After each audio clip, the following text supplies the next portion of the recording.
महोदय हमारे बीच पहुंच चुके हैं। एक बार जोरदार तालियों के साथ अभिनंदन श्री धर्मेंद्र प्रधान जी, the Honorable Minister of Education, Skill Development and Entrepreneurship, Government of India. Ladies and gentlemen, we had been eagerly waiting for this moment, and finally the time is here when we welcome our chief guest on the stage.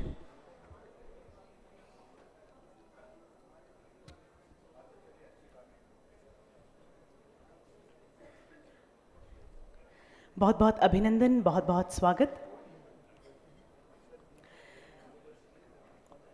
On behalf of the Ministry of Education, we welcome everyone today to the national event on APAAR, One Nation, One Student ID. We welcome our chief guest, Shri Dharmendra Pradhan ji, the Honorable Minister of Education, Skill Development and Entrepreneurship. We welcome Shri K. Sanjay Murthy, Secretary, Department of Higher Education. We welcome Shri Sanjay Kumar ji, Secretary, Department of School Education and Literacy. Shri S. Krishnan ji, Secretary, Ministry of Electronics and Information Technology. Shri Atul Kumar Tiwari ji, Secretary, Ministry of Skill Development and Entrepreneurship. Dr. Nirmaljeet Singh Kalsi, Chairperson, NCVET. Professor Anil Sahasrabudhe, Chairman, NETF and NBA.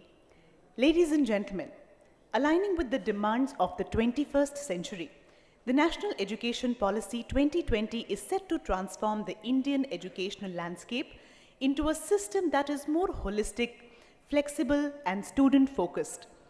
To achieve the ambitious goals of NEP 2020, the National Credit Framework plays a pivotal role and offers a comprehensive approach for the accumulation and transfer of academic credits, enabling the recognition of learning across all levels.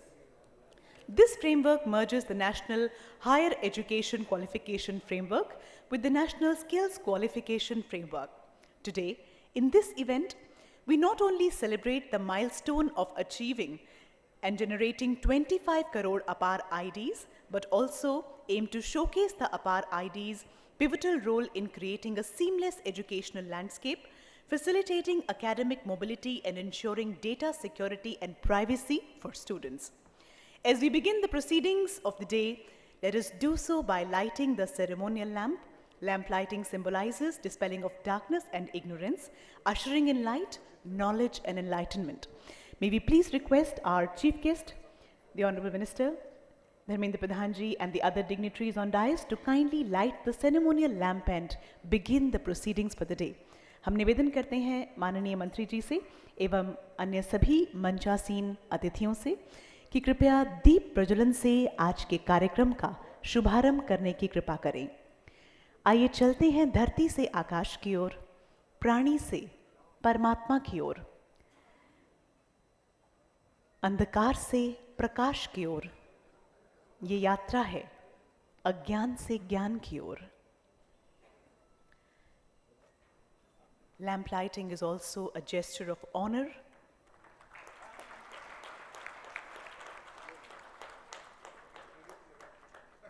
respect and celebration, marking important events and milestones in one's life.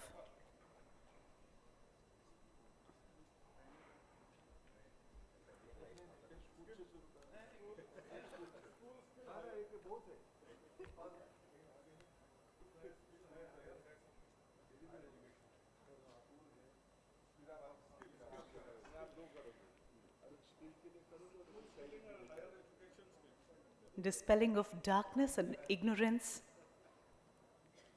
ushering in light, knowledge and enlightenment. हजारों वर्षों से हमारे देश की परंपरा है, हम कहते हैं अतिथि देवो भव. अतिथियों का स्वागत सत्कार करना हमारा परम धर्म हमने माना है. Ladies and gentlemen, first and foremost, may I please request Shri Govind Jaiswal, Joint Secretary, Department of Higher Education, to kindly please welcome the Honorable Minister Shri Dharmendra Pradhan ji. एक बहुत ही सुंदर अभिनंदन, स्वागत.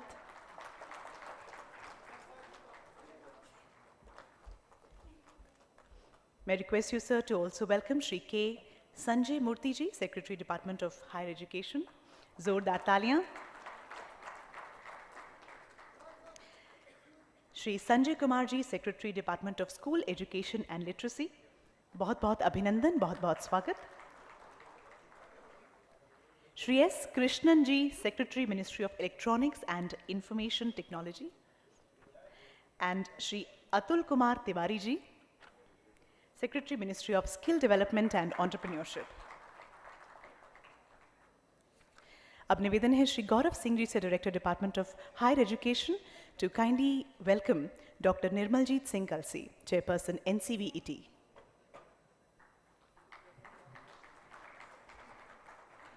बहुत बहुत स्वागत, अभिनंदन professor Anil Sahasrabudhe, chairman NETF and NBA।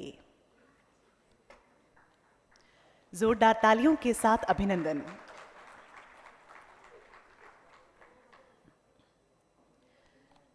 बहुत बहुत स्वागत, सभी का बहुत बहुत अभिनंदन। As the curtains rise on this significant gathering, we honor to request Shri Govind Jaiswal, Joint Secretary, Department of Higher Education, Ministry of Education, to please present the welcome address, setting the stage for our journey towards championing one nation, one student ID. Sir.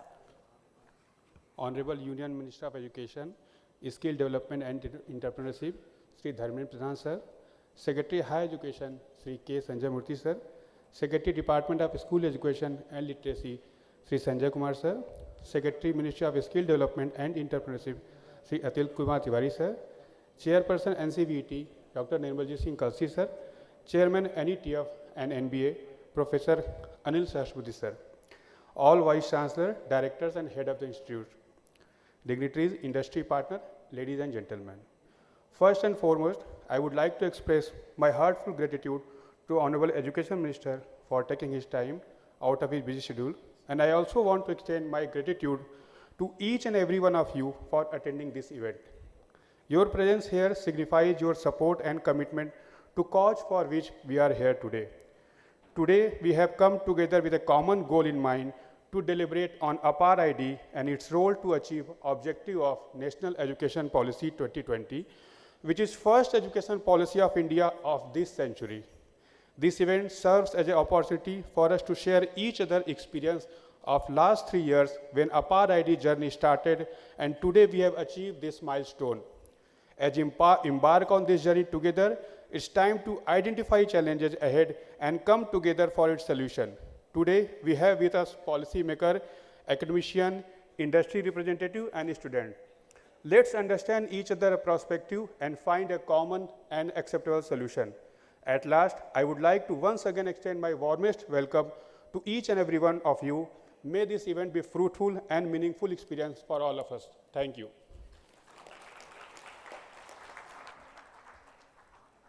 Thank you very much, sir. And as you said, that the presence of everyone here today shows their support and commitment towards this common mission. Thank you very much. Ladies and gentlemen, we will now showcase a video about the APAAR ID and its role in achieving the objectives of NEP 2020. May I please request the team to play this video.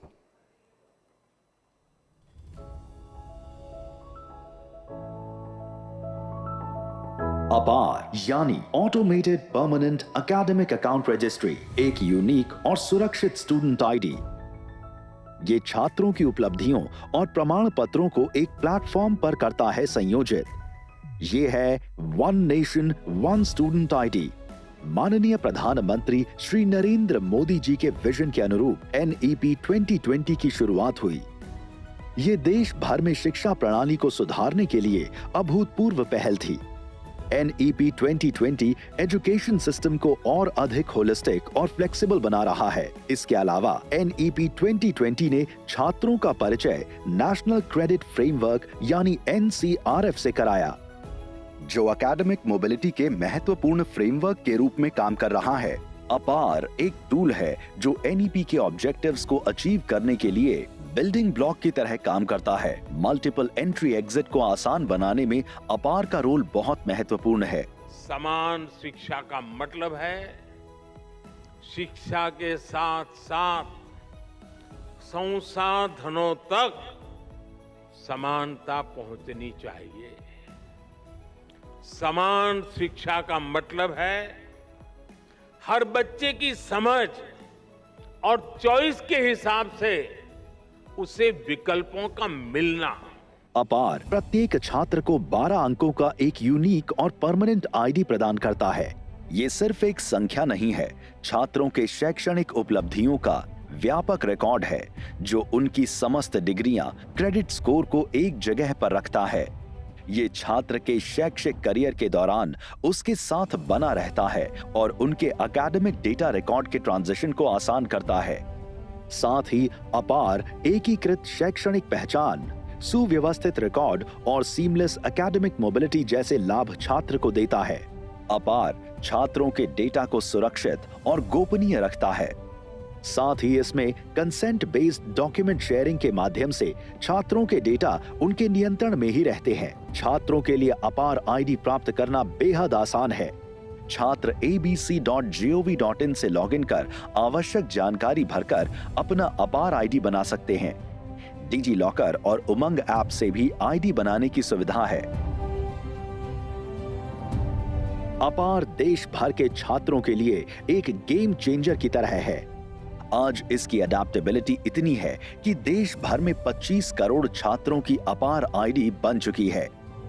अपार के माध्यम से छात्र व्यक्तिगत अध्ययन योजनाओं और अपनी शैक्षणिक यात्रा की निगरानी कर सकते हैं। आइए अपार की इस यात्रा का हिस्सा बने और अपने उज्जवल भविष्य के साथ विकसित भारत की नई कहानी लिखने में मजबूत भूमिका निभाएं।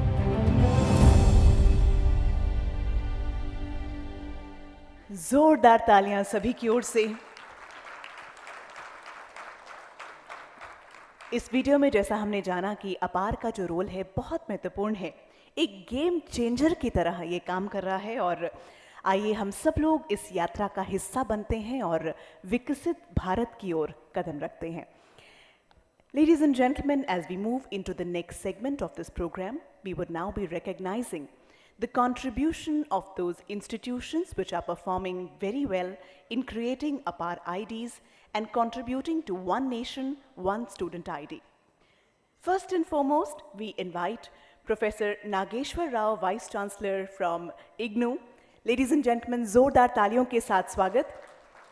May I please request Shri Dharmendra Pradhan ji to kindly felicitate Professor Nageshwar Rao, post which we will hear from him about his experience. Ladies and gentlemen, the National Open University has created 20.38 lakhs APAAR IDs, which is highest in the country by any single institution, and successfully uploaded more than 32 lakh academic records, demonstrating its commitment to digital education. Zordar taliyan.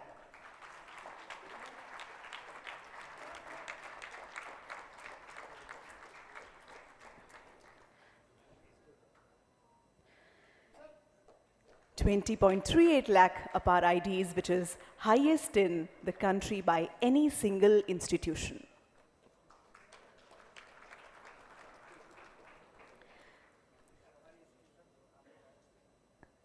अब निवेदन है professor Nageshwar Rao से कि संक्षिप्त में अपने विचार हम सभी के साथ साझा करें।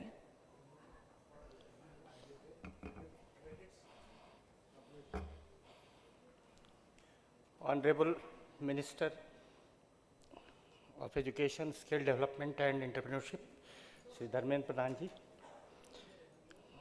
Secretaries, Director,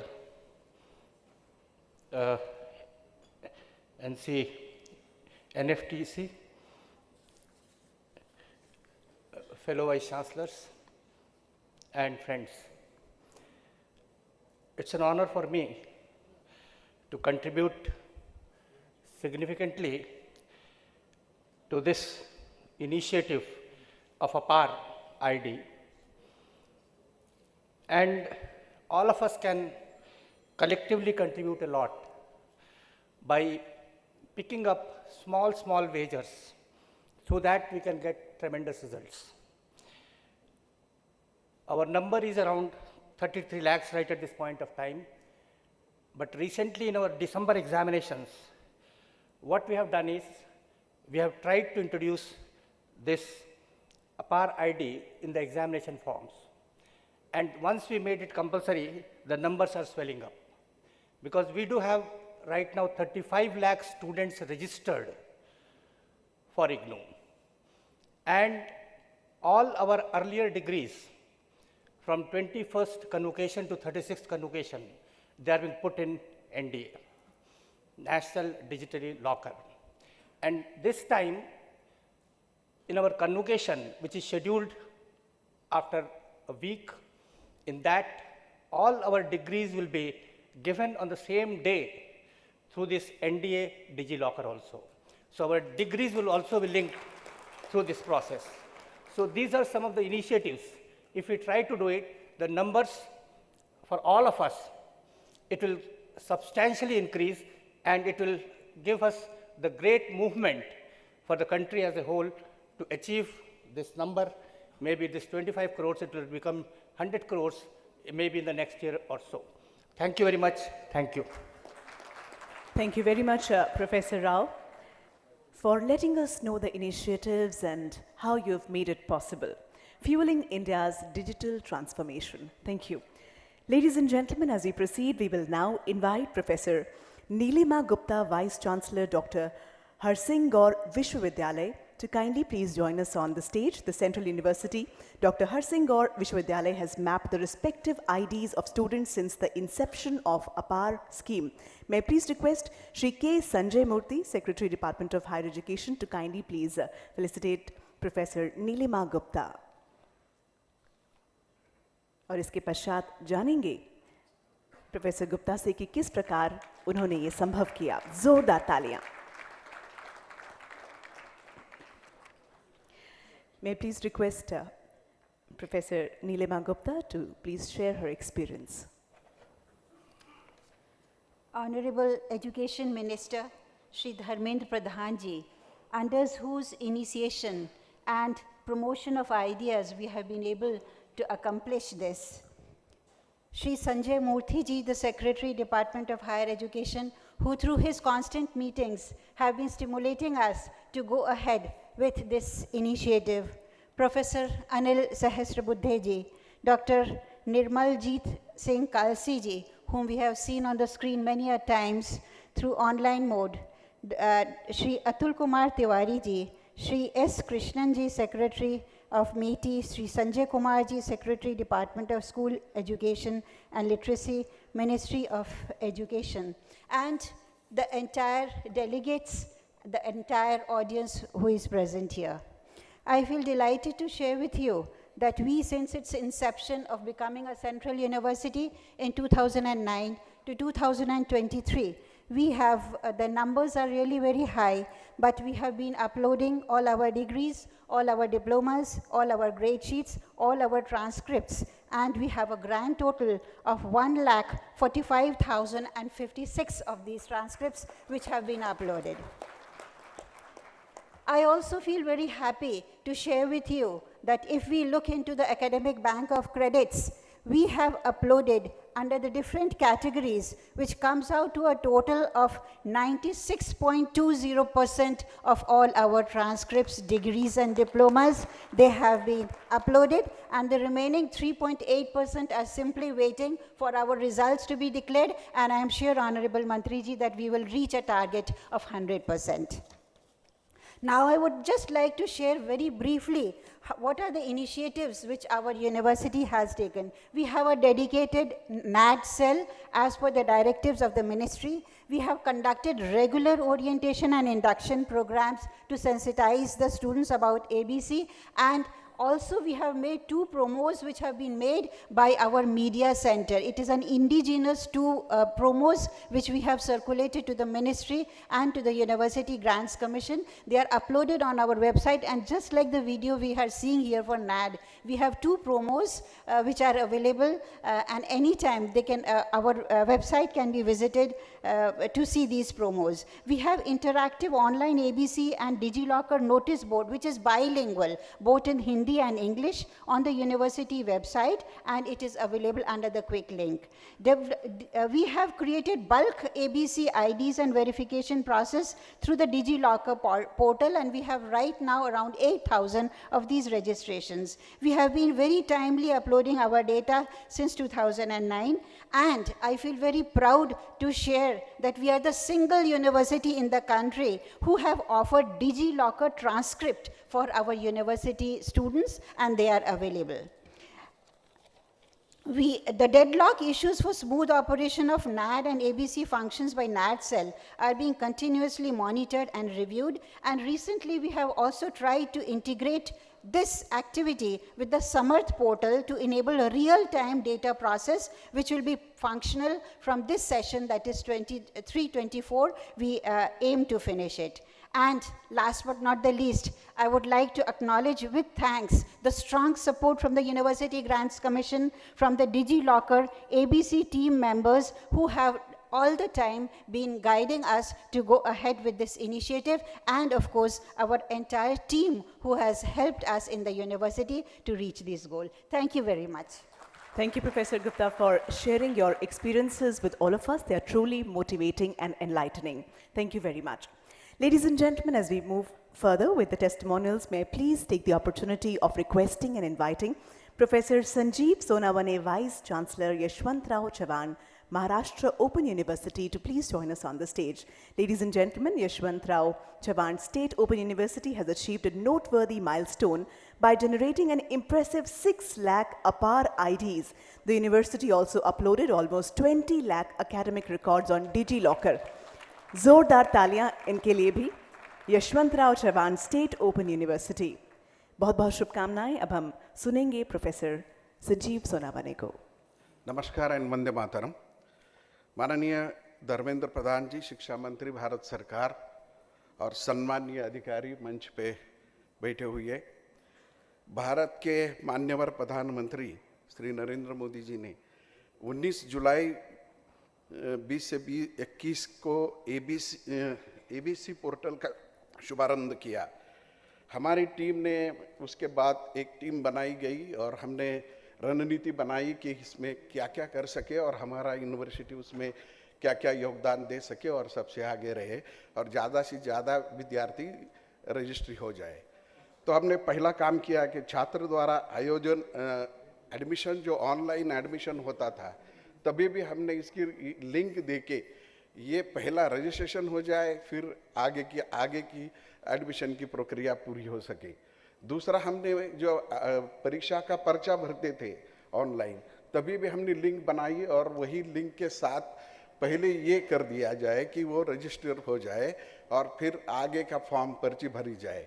उसके साथ साथ 1-1.5 मिनट का ऑनलाइन ये रजिस्ट्री कैसे करना है, इसके बारे में एक छोटा सा ऑनलाइन वीडियो बनाया।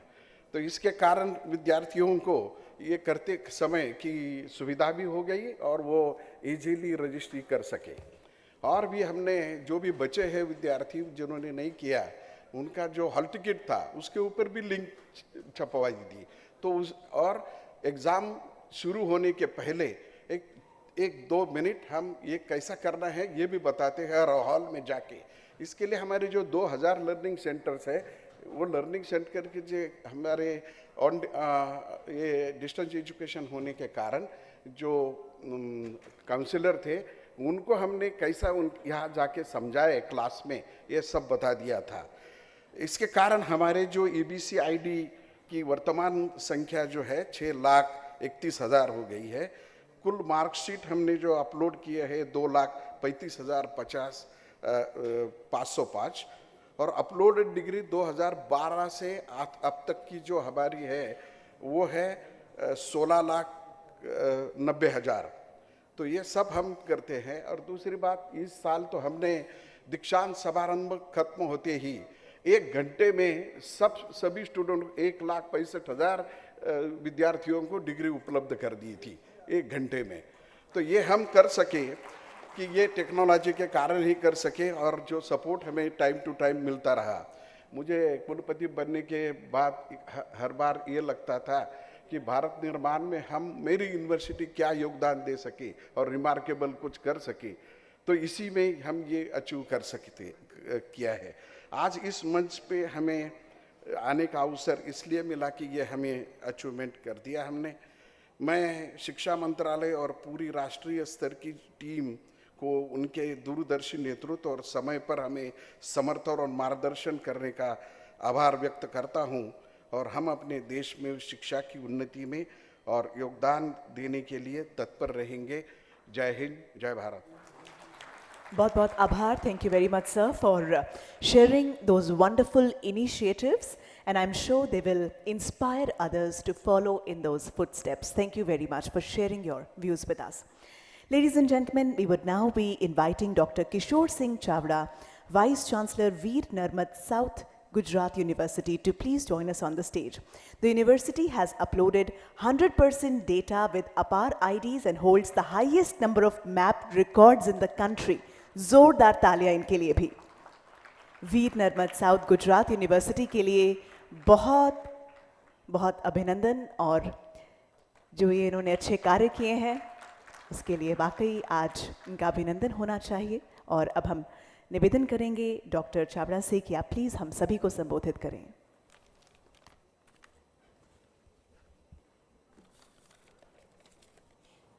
नमस्कार, वंदे मातरम. शिक्षा और कौशल विकास उद्यता मंत्री श्री आदरणीय श्री परमवंदनीय श्री धर्मेंद्र प्रधान जी, शिक्षा मंत्रालय के सम्मानित अधिकारीगण, सदा सक्रिय सहायक और मार्गदर्शक एबीसी एनएडी के राष्ट्रीय स्तर की टेक्निकल टीम, विभिन्न विश्वविद्यालयों के कुलगुरु श्री, विभिन्न विश्वविद्यालयों के रजिस्ट्रार श्री, एबीसी नोडल अधिकारी और सभी अधिकारीगण. हम जानते हैं जैसे ही परम आदरणीय भारत राष्ट्र के यशस्वी वड़ा प्रधान माननीय प्रधानमंत्री श्री ने एबीसी लॉन्च किया, उसके साथ ही कोई विलंब न करते हुए यूनिवर्सिटी ने संपूर्ण समर्पण के साथ हमने तेजी से कार्यवाही शुरू की और अगले ही दिन अकादमिक परिषद का प्रस्ताव पारित कर दिया. और यह अटूट प्रतिबद्धता, सिंडिकेट में समर्थन और विशेष रूप से राष्ट्रीय शिक्षा नीति 2020 को समर्पित एक विशेष सेनेट सिंडिकेट के साथ जारी हुई. हमारी यात्रा व्यापक जागृति अभियानों के साथ शुरू हुई. इसमें विभिन्न संचार माध्यमों का उपयोग किया गया. हमने अपनी वेबसाइट, सोशल मीडिया प्लेटफॉर्म और सूचनात्मक पोस्टर और समर्पित सूचना बूथों के साथ हमने पूरा ये विशिष्ट आईडी बनाने की प्रक्रिया हमने शुरू की. संभवतः चुनौतियों का अनुमान लगाते हुए हमने सक्रिय रूप से समस्या समाधान की कार्यवाही शुरू की. एबीसी आईडी बनाने में कठिनाई का सामना करने वाले छात्रों को तत्काल और व्यक्तिगत सहायता प्रदान की गई. यह सुनिश्चित करते हुए कोई भी छात्र छूट न जाए जिनके मोबाइल नंबर आधार कार्ड से जुड़े नहीं थे और उन्हें ओटीपी नहीं मिल पा रहा था. उनकी सहायता के लिए हमने जिला के 7 कलेक्टर के साथ सहायता करके उनको काम आगे बढ़ाया. आज हम 100% हमारे यहाँ हमने APAAR आईडी बना चुके हैं और अब अगला हमारा जब कन्वोकेशन होगा इसके साथ हम पूरे 1 घंटे में हमारा पूरी जितनी भी डिग्रियाँ है हम अपलोड कर देंगे. हमारी एक विशिष्टता है कि हमारे विश्वविद्यालय जो है वो आदिवासी क्षेत्र की ज़रूरतों को पूरा करता है. ऐसी अवधारणा है कि आदिवासी क्षेत्र अनूठी चुनौतियों का सामना करते हैं, लेकिन हमारे विश्वविद्यालय के 2.5 लाख से ज़्यादा एबीसी आईडी में से 30% से ज़्यादा, कुल वैसे हमारे 10 लाख से एबीसी आईडी है, इसमें ज़्यादा 30% से ज़्यादा हिस्सा जनजाति छात्रों का है. यह कवरेज हासिल करना आदिवासी समुदायों में भी डिजिटल विभाजन को पाटने में भारत की प्रगति का एक प्रमाण है. यह इसके बिना संभव नहीं होता. यह सफलता की कहानी केवल संख्याओं के बारे में नहीं है, यह माननीय यशस्वी प्रधानमंत्री श्री नरेंद्र भाई मोदी जी के 2047 तक विकसित भारत बनाने का एक महत्वपूर्ण प्रमाण भी है. आदिवासी छात्रों को सक्रिय रूप से इस पहल को अपनाते हुए अपने भविष्य को आकार देते हुए और वास्तव में समावेशी और डिजिटल रूप से प्रगतिशील भारत में योगदान करते हुए देखकर हमें बहुत गर्व होता है. और आखिर में ये पूरे यूएनएसजी और एनएडी की टेक्निकल टीम और शिक्षा मंत्रालय और पूरी राष्ट्रीय स्तर की टीम के दूरदर्शी नेतृत्व और अटूट समर्थन के लिए अपनी गहरी कृतज्ञता व्यक्त करते हैं. और यह यात्रा सामूहिक प्रयास और सहयोग का एक प्रमाण रही है और हमें अपने देश में शिक्षा की उन्नति में और योगदान देने के लिए तत्पर है. वंदे मातरम. भारत माता की जय. जय Shri Ram. Thank you very much, sir, for sharing the wonderful initiatives that are actually being carried out at the ground level. They're truly motivating for all of us.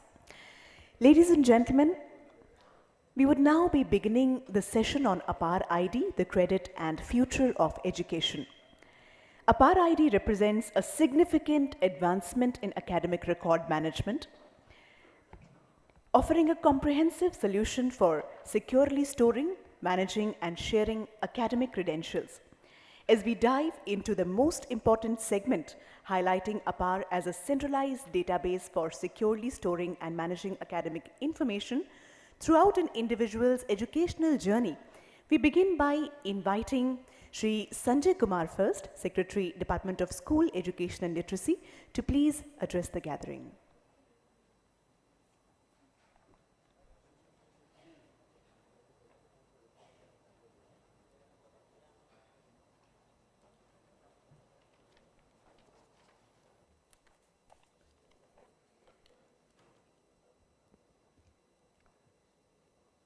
Honorable Minister, Education and Skill Development and Entrepreneurship, Government of India, Shri Dharmendra Pradhan Ji. My colleague, Secretary Higher Education, Shri Sanjay Murthy, Secretary METI, Shri S. Krishnan, Secretary Skill Development and Entrepreneurship, Shri Atul Kumar Tiwari, Chairperson of NCVET, Dr. Kalsi, Chairperson NETF, Professor Anil Sahasrabuddhe, my colleagues from Ministry of Education, METI, and all stakeholders who has joined us from the world of education, skilling, and primarily engaged with the larger concept of Vikasit Bharat.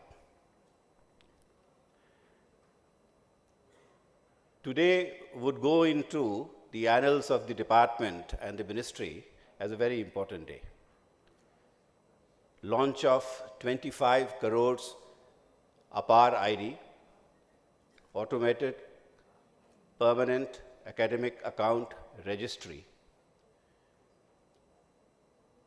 APAAR, as in Hindi, you would know, it means immense. The widest possible latitude which is available for doing things. And I guess this is at the heart of APAAR. It's a tool and it gives us an opportunity to be able to do what we have not imagined till date. We mentioned that one nation, one ID for all students who are part of our larger world of education and skilling. The National Education Policy 2020, it promises to transform the educational scape of India. What are we looking at? We who are part of the school education department, we are looking at 100% gross enrollment ratio up till class 12th. We're also looking that every student who gets out of our system by the time he or she finishes class 12th has at least proficiency in one kind of skill, if not more. And this skill should be as per what the country, the industry requires, and it should be aligned with the kind of industrial development which the country is experiencing. We are also aware of the fact that we run one of the most complex education systems in the world. We have 260 million children going to 1.466 million schools across 36 states and UTs. You would imagine the kind of immensity of the issue of tracking every child, but then APAAR makes it possible. We're very happy to tell you that the Education Department, Department of School Education and Literacy, it maintains a database called the UDICE Plus. And from the year 21-22 to 22-23, when we went, we converted it into a registry, meaning that we have the name and the details of every school-going children across the country, and we have that many names.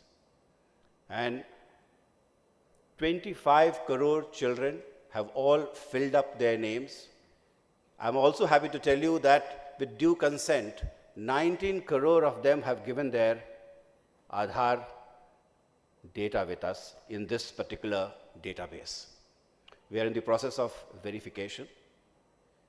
We created a permanent education number for all these 25 crore children, and based on this, the launch of today suggests that all of them have been issued an APAAR ID. Now, what next? And why is it important to have an APAAR ID? The Honorable Prime Minister has envisaged that schooling should become part of ease of living. And nowadays we are talking about ease of schooling. And ease of schooling includes how quickly and how easily you can get admission in any educational institution, no matter where you are and no matter from where you go to which place. So it ensures transportability. The National Education Policy also says that learning outcomes have to be monitored at all levels and it must improve. And there's an old saying that what you cannot measure, you cannot monitor. So APAAR ID again gives us a possibility. So with an APAAR ID, the child gets linked to a DG locker, an academic bank of credit. You can push any data there, starting from your birth certificate. Then, if you are going to drop out of any of our schooling system, the system would be able to track you as to where you are. It would not require any additional paper if you're moving from school X to Y for admission. It would enable us to have a single repository all across for all your academic achievements in a time series manner.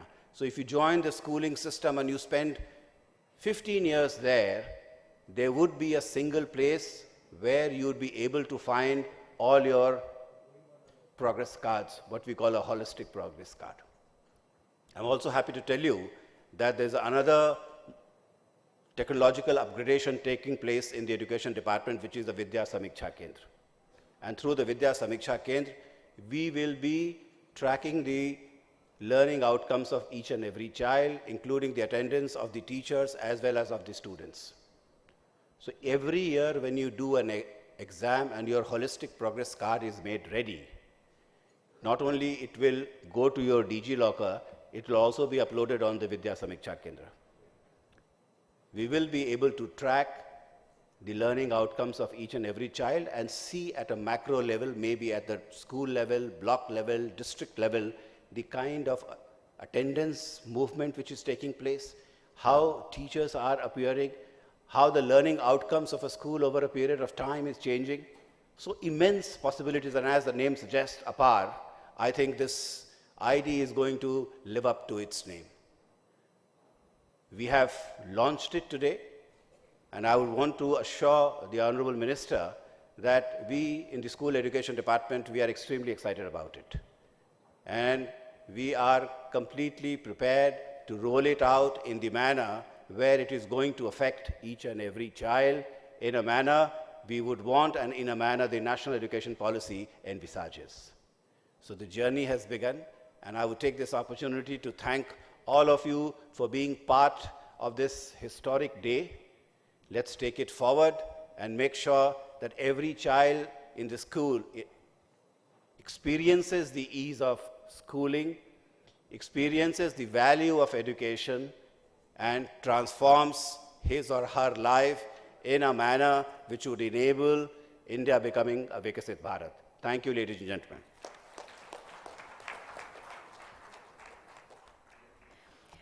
As you said, what you cannot measure, you cannot monitor. Well, APAAR makes it possible. It gives us the opportunity to do what we have not imagined till date. Thank you very much, sir, for sharing your thoughts, views, and ideas with all of us. Ladies and gentlemen, we would now be requesting Professor Anil Sahasrabudhe, Chairman NCrF, to kindly please address the August gathering. Sir. सभी को नमस्कार. Good evening to all. आदरणीय शिक्षा तथा कौशल विकास मंत्री श्री धर्मेंद्र प्रधान जी, संजय मूर्ति जी, Sanjay Kumar ji, S Krishnan जी, अतुल कुमार तिवारी जी, निर्मल सिंह कलसी जी और हमारे बीच यहाँ यूजीसी के अध्यक्ष जगदीश जी भी हैं, निधि छिब्बर जी जो सीबीएसई के अध्यक्ष हैं, तथा ये अपार बनाने के लिए जिन्होंने मदद की वो एनईजीडी के डायरेक्टर जनरल अभिषेक सिंह जी और बाकी सभी वाइस चांसलर्स, महत्वपूर्ण 4 वाइस चांसलर जिन्होंने अपार आईडी जनरेशन में बहुत बड़ा योगदान दिया है, उनको सत्कार किया गया। वो सभी लोगों को प्रणाम करते हुए इसका थोड़ा बैकग्राउंड मैं बताना चाहूँगा कि हम सब जानते हैं कि राष्ट्रीय शिक्षा नीति 29 जुलाई 2020 अब करीब 3.5 साल हो चुके हैं। उसमें जो सुविधाएं जो कहा गया था उसको इम्प्लीमेंट करने की जिम्मेदारी मिनिस्ट्री ने ले ली थी। यूजीसी हो, एनसीवीईटी हो, एनसीटीई हो, एआईसीटी हो, सब लोगों ने योगदान कर रहे थे, लेकिन अनेक चीज़ों के लिए कुछ ना कुछ इंफ्रास्ट्रक्चर और टेक्नोलॉजी का सपोर्ट ज़रूरत था। जैसे कि हम मल्टीपल एंट्री मल्टीपल एग्जिट की बात कर रहे हैं, जैसे कि हम मल्टी डिसिप्लिनरी एजुकेशन की बात कर रहे हैं, प्रोजेक्ट करने के लिए छात्रों को इंटर्नशिप करके इंडस्ट्री में जाने की बात हो, ये सब करने के लिए कहीं ना कहीं हमको कुछ अभाव दिख रहा था और इसलिए एक एजुकेशन इकोसिस्टम की रजिस्ट्री बनाने का प्रयोग हमारे उसमें जैसे कहते हैं कि एक डिजिटल इंफ्रास्ट्रक्चर क्रिएट करना जरूरी हो गया, ऐसे समझकर शुरुआत की थी। लेकिन मंत्री महोदय जी ने एक बहुत बड़ा अच्छा नाम उसको दे दिया, उसका नाम अपार, इन्यूमरेबल पॉसिबिलिटीज। अपार का अर्थ ही सभी भाषाओं में, भारतीय भाषाओं में अनेक पॉसिबिलिटीज उसमें से जन्म लेती है। तो इसलिए हर छात्र को जो स्कूली एजुकेशन में यानी 3 साल के उम्र में जब नए सिस्टम जो 5+3+3+4 में छात्र आ जाएगा, तब से लेकर पूरी उसकी एकेडमिक जर्नी कंप्लीट होने तक, वो फिर बैचलर्स, मास्टर्स, पीएचडी हो या उसके बाद भी, it is a life long identity, unique ID, एक स्टूडेंट को एक यूनिक आईडी, ये करने के वजह से उसके जो भी संभावना हो सकती है उसके माध्यम से उसको मिल सकेगी। मैं कुछ उदाहरण देना चाहूँगा। जैसे एक आध स्कूल में एक छात्र पढ़ रहा है, छात्रा पढ़ रही है, उसके पिताजी का ट्रांसफ़र दूसरे जगह में होता है, तो उनको ट्रांसफ़र सर्टिफिकेट और कौन कौन से क्लास में कौन से मार्क मिले थे सब लेके दूसरे स्कूल में दायरा लेने के लिए जाना पड़ता है और कई बार वो पेरेंट्स को बहुत कष्ट झेलने पड़ते हैं। तो इस माध्यम से जब हम अपार आईडी और उसको एकेडमिक बैंक ऑफ क्रेडिट के साथ जोड़ने के बाद हर सीखने वाली चीज़ों को वहाँ रिकॉर्ड किया जाएगा, दर्ज किया जाएगा और इट इज़ ऑथेंटिकेटेड रिकॉर्ड। तो इसलिए हार्ड कॉपी कहीं ले जाने की ज़रूरत नहीं है, हार्ड कॉपी सर्टिफिकेट खोने की कोई भय नहीं है और ऐसे छात्र जब एक जगह से दूसरे जगह में ट्रांसफ़र होते हैं तो वो ऑटोमेटिकली वो सभी रिकॉर्ड वहाँ एपीआई के थ्रू दूसरे स्कूल को मिल सकता है। वैसे ही हम देखते हैं कि हायर एजुकेशन में एडमिशन के लिए जेई हो, सीयूईटी हो, अलग अलग परीक्षाएं जो होती है वहाँ भी एडमिशन के समय पे उनको 10 सर्टिफिकेट 12 सर्टिफिकेट देना पड़ता है। अब अपार आईडी देने से ऑटोमेटिकली वो सभी रिकॉर्ड वहाँ दर्ज हो जाएगा, तो उनको और ज़्यादा कुछ करने की ज़रूरत नहीं पड़ेगी। वैसे ही जब हमारे छात्र कॉलेज और यूनिवर्सिटी में जो क्रेडिट पा रहे हैं, कुछ फॉर्मल क्रेडिट होते हैं जो अपने क्लास में होते हैं। इसके बाद निर्मल सिंह कलसी जी नेशनल क्रेडिट फ्रेमवर्क के बारे में बताएंगे कि वो कैसे क्रेडिट को वहाँ जमा किया जा सकता है। लेकिन उससे भी ज़्यादा महत्वपूर्ण यह है कि ये जो क्रेडिट हम पा रहे थे इतने दिन तक, वो फॉर्मल एजुकेशन के माध्यम से पा रहे थे। स्पोर्ट्स के लिए क्रेडिट दे सकते हैं क्या, कल्चरल एक्टिविटी या कोई अच्छा काम करेंगे, छात्र यदि सोशल वर्क में पार्टिसिपेट कर रहा है तो उसको 1-2 क्रेडिट दे सकते हैं क्या, इंटर्नशिप के क्रेडिट्स हो सकते हैं क्या। ये सारे ऑथेंटिकेटेड उस ऑर्गेनाइजेशन से जहाँ छात्र पढ़ रहा है वो उसमें डिपॉजिट करने की व्यवस्था इसके माध्यम से हो सकती है। इतना ही नहीं, हमारे बीच यहाँ हमारे उद्योग जगत के लोग भी हैं, टीसीएस है, एल&टी है, ये सब लोग कुछ कोर्सेज छात्रों को अपनी तरफ से जो एम्प्लॉयबिलिटी रिलेटेड है ऐसे दे सकते हैं। वैसे lot of skill development courses are available from some of the organizations.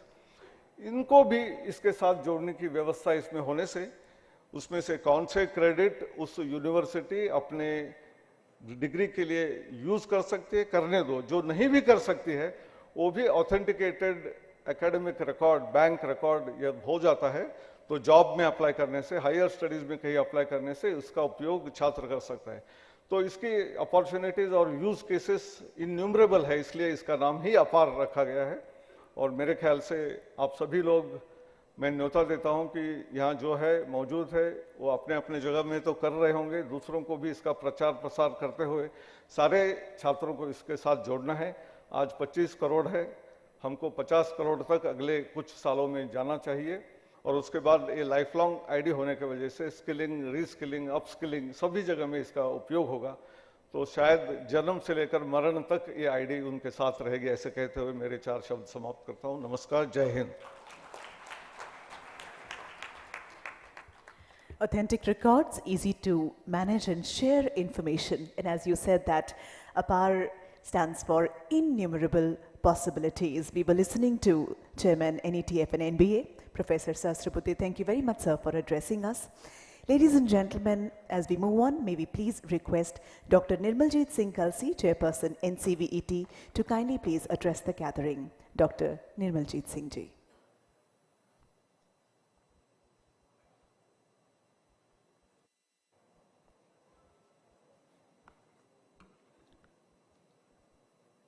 माननीय मंत्री जी, स्टेज पर उपस्थित सेक्रेटरी साहबान, हमारे NETF के चेयरपर्सन सहस्रबुद्धे जी, UGC के चेयरमैन जगदीश जी, साथियों, आज हम NEP 2020 जो एक बहुत ही कंस्ट्रक्टिव और डिसरप्टिव पॉलिसी माननीय प्रधानमंत्री जी लेके आए हैं, उसके इम्प्लीमेंटेशन के बारे में बात कर रहे हैं। इसमें नेशनल क्रेडिट फ्रेमवर्क के जरिए इसके इम्प्लीमेंटेशन का फैसला हुआ। माननीय मंत्री जी की तरफ से आदेश हुआ कि इसके सारे प्रावधानों को इकट्ठा करके किस तरह से हम higher education, school education, skill education को इकट्ठा मिला करके चल सकें, अगर उसका प्रावधान हो जाए और किस तरह से उसमें NEP को लाया जाए। तो इसमें नेशनल क्रेडिट फ्रेमवर्क के लिए UGC, AICT, NCVT, NCERT की तरफ से मिल करके एक प्रयास किया गया और लास्ट ईयर अप्रैल में UGC की तरफ से NCrF को नोटिफाई किया गया, जिसको बाद में स्किल एजुकेशन की तरफ से भी अडॉप्ट किया गया, स्कूल एजुकेशन की तरफ से भी अडॉप्ट किया गया। तो इसमें जो एक बहुत बड़ा प्रावधान है, जैसा बताया कि holistic education, multi disciplinary education, सारे डिस्टिंक्शन हर तरह के रिमूव कर दिए गए, लर्निंग आउटकम बेस्ड एजुकेशन कर दी गई, स्किल एजुकेशन दोनों लर्निंग आउटकम बेस्ड, असेसमेंट को एक अलग किस्म का बना करके उसको मैंडेटरी किया, असेसमेंट के ऊपर ही क्रेडिट देने का प्रावधान किया गया। इसमें जो मल्टी एंट्री, मल्टी एग्जिट का ऑप्शन दिया, उसकी वजह से एक मोबिलिटी का प्रावधान हुआ।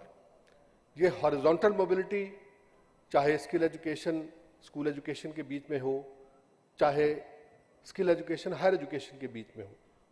एग्जाम्पल देता हूँ, अगर एक ITI का बच्चा है, 10वीं के बाद ITI ज्वाइन करता है, तो ITI के 2 साल के बाद उसको 11वीं 12वीं का सर्टिफिकेट साथ मिले। इसी तरह से एक बच्चा जो डिप्लोमा ज्वाइन करता है, 10वीं के बाद 3 साल का डिप्लोमा किया, उसके बाद वो सेकेंड ईयर UG में कहीं एडमिशन ले सके। इसी तरह से UGC की तरफ से प्रावधान किया गया कि पहले साल के बाद UG सर्टिफिकेट, दूसरे के बाद UG डिग्री, तीसरे के बाद UG डिप्लोमा, तीसरे के बाद UG डिग्री, चौथे के बाद UG डिग्री विद ऑनर्स का प्रावधान किया गया। तो ये सारे 3 जो क्वालिफिकेशन फ्रेमवर्क के जरिए इम्प्लीमेंट हुए हैं, national higher education qualification framework, national school qualification जो करिकुलम फ्रेमवर्क और नेशनल स्किल क्वालिफिकेशन फ्रेमवर्क, ये तीनों फ्रेमवर्क के ज़रिए इनको इम्प्लीमेंट किया गया और इसमें क्रेडिटाइजेशन ऑफ ऑल लर्निंग्स का प्रावधान किया गया। जो क्रेडिटाइजेशन की गई वो 3 डायमेंशन में क्रेडिटाइजेशन संभव है। आप अकेडमिक्स से क्रेडिट ले सकते हैं, आप स्किल से क्रेडिट ले सकते हैं, आप एक्सपीरियंशियल लर्निंग से क्रेडिट ले सकते हैं और इन क्रेडिट्स को जोड़ करके आप इसको सर्टिफिकेट, डिप्लोमा और डिग्री में कन्वर्ट कर सकते हैं। यहाँ तक कि हायर एजुकेशन में बहुत अच्छा प्रावधान किया गया कि अप टू 50% क्रेडिट्स आप स्किल बेस्ड कोर्सेज से भी ला सकते हैं, तो जिसका बड़ा इफेक्टिव इस्तेमाल अब एबीसी और अपार के ज़रिए किया जा रहा है। इसमें assignment, accumulation, transfer, redemption, management of credit कैसे हो, किस ढंग से हम इनकी वैलिडिटी है उसको देखें, किस ढंग से हम इसमें एक इंटीग्रेटेड वे में रिकॉग्निशन ऑफ प्रायर लर्निंग कर सकें, किस ढंग से एक्सेलरेटेड लर्निंग के बारे में विचार किया जा सके जो बच्चे तेज़ करना चाहते हैं। प्रावधान इसमें किया गया कि एक साल में 1200 घंटे की लर्निंग और उसके 40 क्रेडिट, और इसी तरह से उसको घंटों में तोड़ के, सब्जेक्ट वाइज तोड़ के, लर्निंग आउटकम के बेसिस पर सब्जेक्ट वाइज कितने कितने क्रेडिट्स मिलें, और वो क्रेडिट्स जो हैं फाइनली जो हैं अपार के ज़रिए एबीसी बैंक में जाएंगे। और इसमें जैसा कि शास्त्री जी ने बताया कि इसमें internship, apprenticeship, on the job training, इनके ज़रिए भी जो क्रेडिट मिलेंगे वो जा सकते हैं। इसी तरह से जितनी बड़ी कंपनियां हैं, OEMs हैं या इंडियन कंपनियां हैं जो अपनी खुद की ट्रेनिंग कराती हैं, उनकी ट्रेनिंग को भी रिकॉग्नाइज करके किस ढंग से हम अपने पूरे एजुकेशन सिस्टम में लाएं, किस ढंग से उनको करिकुलम का पार्ट बनाएं, इसका प्रावधान इसमें किया गया। Employability skills, soft skills, life skills का प्रावधान किया गया। तो इसके बारे में जो डिटेल्ड SOPs हैं वो तैयार हो गई, फाइनलाइज हो गई, वो लागू हो गई। तो ये मैं आपसे गुजारिश करूंगा कि वो SOPs जो हैं वो आप एक्सेस कर सकते हैं UGC की साइट पर, हमारी साइट पर भी, और इसमें हर तरह की क्रेडिटाइजेशन का प्रावधान है। Olympiads, hackathon, performing arts, fine arts, social work, games and sports, ये सब कुछ है। और जो अपार ID है, अपार ID में स्टूडेंट ID के साथ साथ किस सब्जेक्ट में, चाहे एकेडमिक है चाहे स्किल है, उसने कोर्स किया, क्रेडिट प्राप्त किए, उस क्रेडिट का लेवल क्या है, उसकी वैलिडिटी क्या है, तो ये सब चीज़ें उसमें साथ आई हैं। तो मैं समझता हूँ कि इसी सत्र से ये पूरी तरह से लागू हो जाएगा। और इसमें जो SOPs देखने के बाद अगर फिर भी कोई डाउट रहता है किसी को, तो हम लोग उपस्थित हैं, आपकी पूरी सहायता करेंगे। कहीं कोई इसके ऊपर सेमिनार करना चाहता है, कोई डिस्कशन कराना चाहता है, हम लोग हमेशा उपलब्ध रहते हैं और समय समय पर इसको करते रहते हैं। और 25 करोड़ से 50 करोड़ मैं समझता हूँ कि अगले 2 साल में ही पहुँचने का हम लोग को टारगेट लेकर के चलना पड़ेगा। और एक ये बहुत बड़ी सौगात जो सरकार ने दी है उसका पूरा उपयोग करना चाहिए। धन्यवाद। जय हिंद।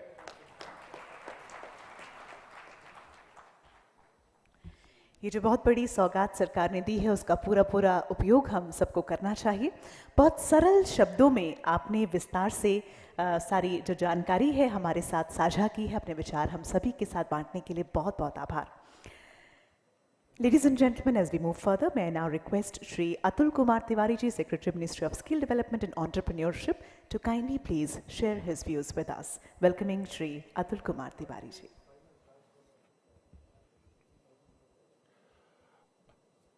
आदरणीय मंत्री जी, professor Sahasrabudhe ji, doctor Kalsi ji, Shri Jagdish Kumar ji, my fellow secretaries on the dash, education skilling से आए हुए तमाम आह्वानित अतिथिगण, industry representatives, ladies and gentleman, जैसा प्रोफेसर सहस्त्रबुद्धे ने और जैसा डॉक्टर कलसी ने बताया, ये हमारे लिए आवश्यक है कि हम विकसित भारत के लिए एजुकेशन और स्किलिंग को इंटीग्रेट करें। ये हमारी नेशनल एजुकेशन पॉलिसी का भी एक बहुत महत्वपूर्ण लक्ष्य है और इस दिशा में इसको कार्य रूप में लाने के लिए जो नेशनल क्रेडिट फ्रेमवर्क की व्यवस्था जो की गई, जिसके बारे में विस्तार से डॉक्टर कलसी ने बताया, और जिस कमेटी का मुझे भी सौभाग्य था उसका सदस्य बन के रिपोर्ट फाइनलाइज करने का, और जिस तरह से हमारी एकेडमिक बैंक ऑफ क्रेडिट की व्यवस्था की गई है और अपार की व्यवस्था की गई है, इन सब के साथ स्किल को जोड़ने के लिए मैं आपके सम्मुख ये कहना चाहूँगा कि हमने हमारे मंत्रालय में आदरणीय मंत्री जी के प्रोत्साहन से और उनके गाइडेंस में हमने स्किल इंडिया डिजिटल का लॉन्च हमने 13 सितंबर को किया है।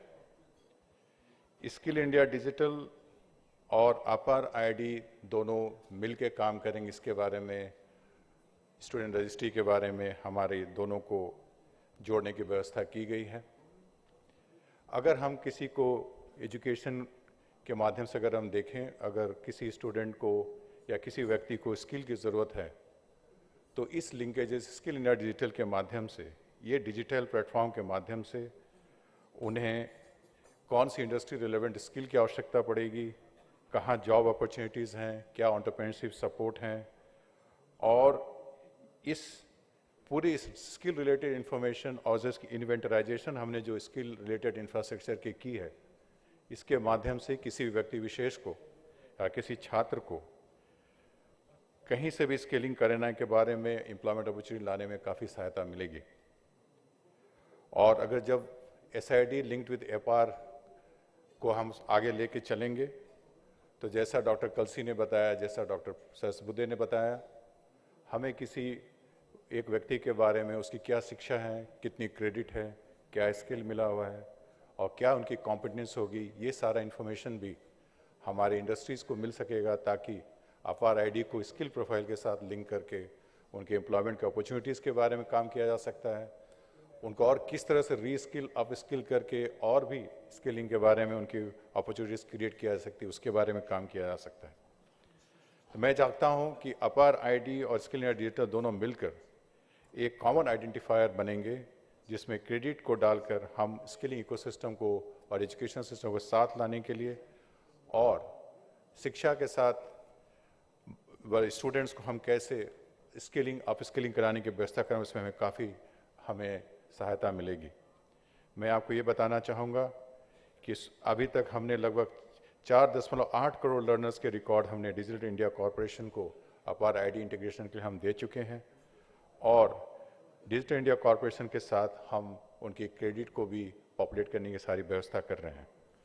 तो मैं ये कहूँगा कि हमारे लिए आज एक काफ़ी ट्रांसफॉर्मेटिव दिन है, जब स्किल एजुकेशन को टेक्नोलॉजी के माध्यम से, अपार के माध्यम से, SID और ABC के माध्यम से सबको हम जोड़ पाएंगे, और जोड़ने की जो कड़ी होगी वो हमें नेशनल क्रेडिट फ्रेमवर्क से मिलेगी, और इन सब का सम्मिलित प्रयास परिणाम ये होगा कि जो हमारी एजुकेशन स्किलिंग व्यवस्था है उसमें एक ऐसी ट्रांसफॉर्मेटिव चेंज आपको आने वाले वर्षों में दिखेगी, जिससे हमको विकसित भारत की ओर बढ़ने में बहुत सहायता मिलेगी। धन्यवाद।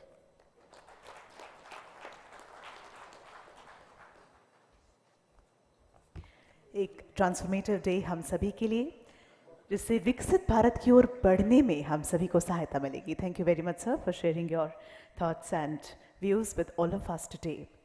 Ladies and gentlemen, quickly as we move on, may I please invite Shri S. Krishnanji, Secretary, Ministry of Electronics, Information and Technology, to kindly please address the gathering. Let's welcome sir with a round of applause.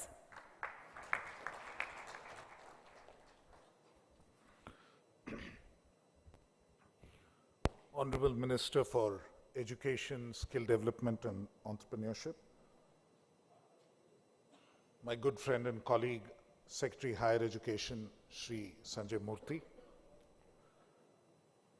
Secretary Skill Development and Entrepreneurship, Shri Atul Kumar Tiwari, Chairperson of National Education Task Force, Professor Anil Sahasrabudhe, Chairperson of the National Council for Vocational Training and Education, Dr. Nirmaljit Singh Khalsi,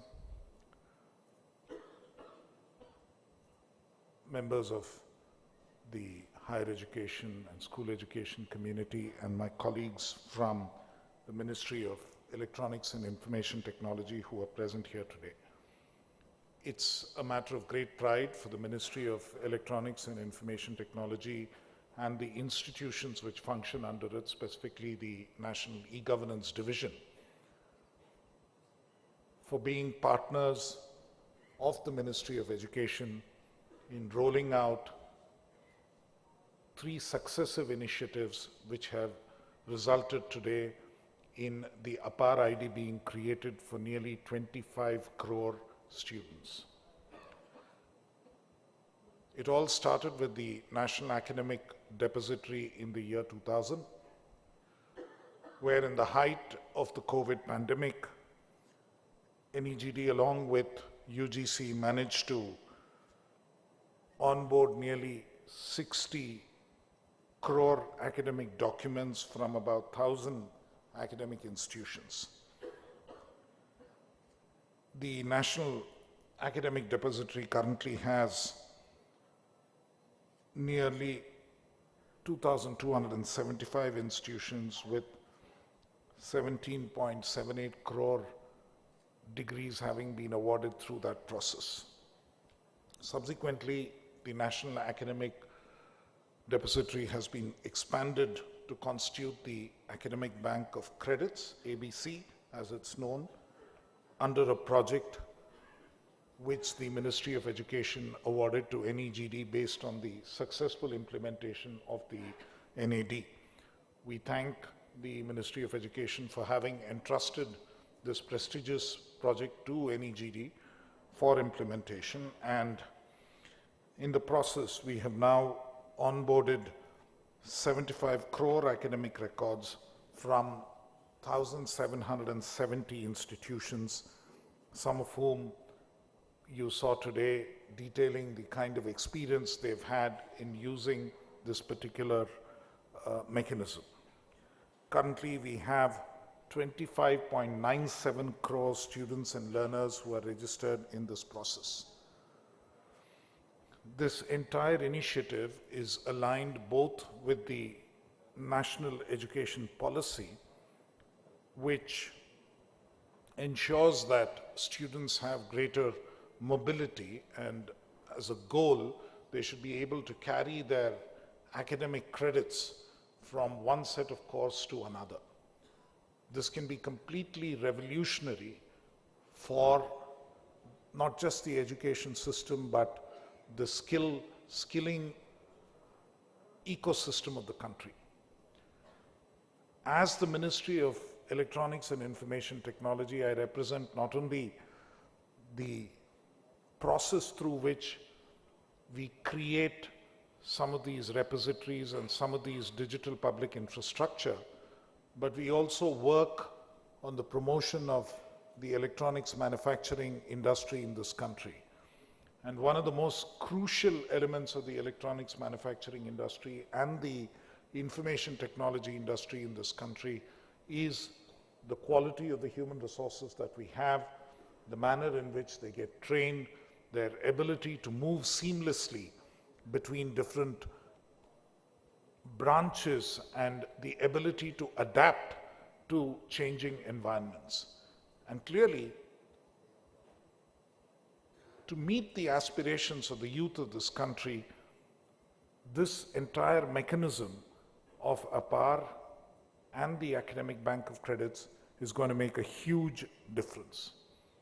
As I was reading through the material and understanding what it means, my thoughts only went back to my own student days, where this whole idea of carrying sheafs of paper and certificates and copies and getting them attested and signed and submitting them in different places, and the headache of doing it and making sure that you have enough documentation to submit to the different educational institutions, and this worry that you might lose your essential certificates at some point or the other, and to protect them. And over the years, as a civil servant and administrator in multiple capacities, when people come to you with grievances like in a flood or a fire or some other episode, they've lost all their educational records and they don't know how to come forward.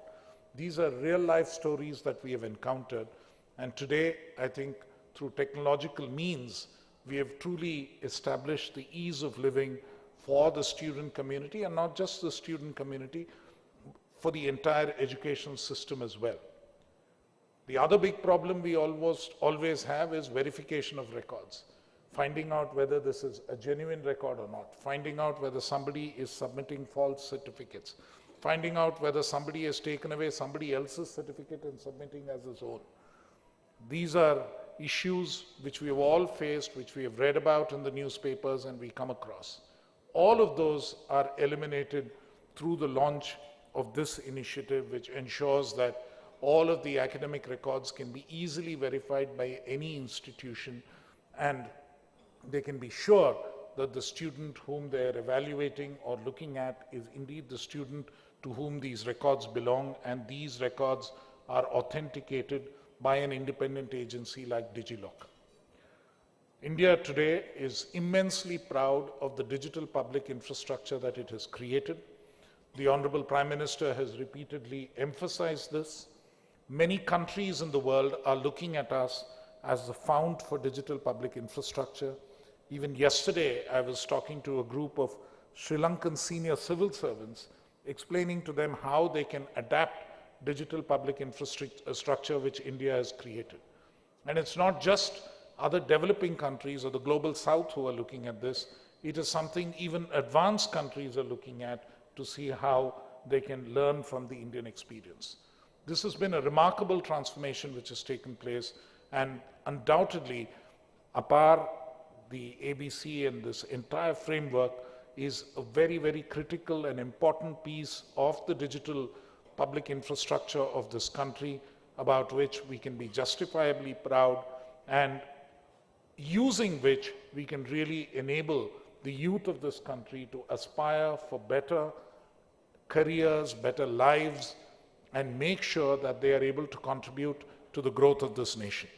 It gives me immense pride, and it gives me, I'm truly grateful to the Education Ministry and to the Skill Development Ministry for having remembered us on this occasion and invited us to this event. And we are truly proud to have contributed to this effort of the Ministry of Education. My entire team, led by Mr. Abhishek Singh, the CEO of NEGD, and his dedicated team, which worked on this in record time to get it done. I would truly appreciate a round of applause for that entire team who have done a wonderful job. And thank you once again for having us here on this occasion. Thank you. How the Indian experience can serve as a model for other nations to follow. That's truly inspiring. Well, meeting the aspirations of youth of the country becomes really, really important. Thank you, sir, for addressing us.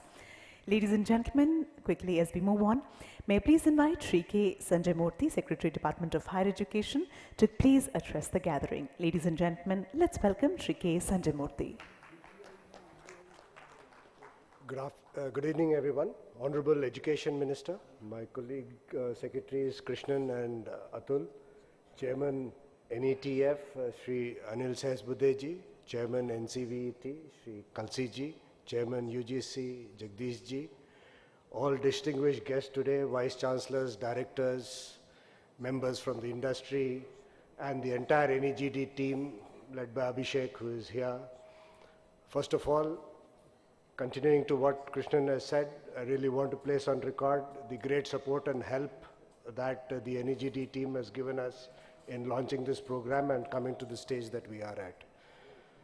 We know that we are in a constraint of time, but I just want to ensure that I mention two things to you going forward.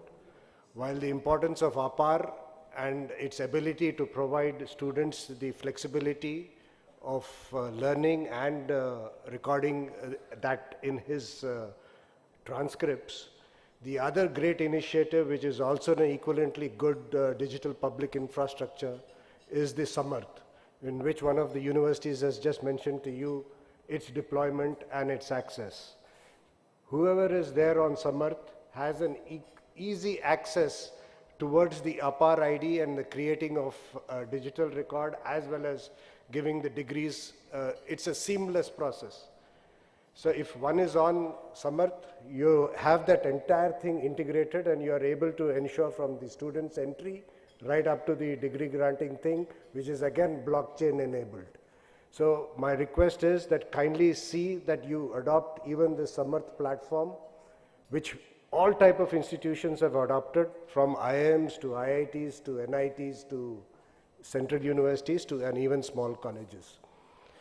And in this endeavor, I mean, I cannot thank the Chairman UGC enough for having repeatedly enlightened all the gatherings of universities to the benefits of this platform that has been available.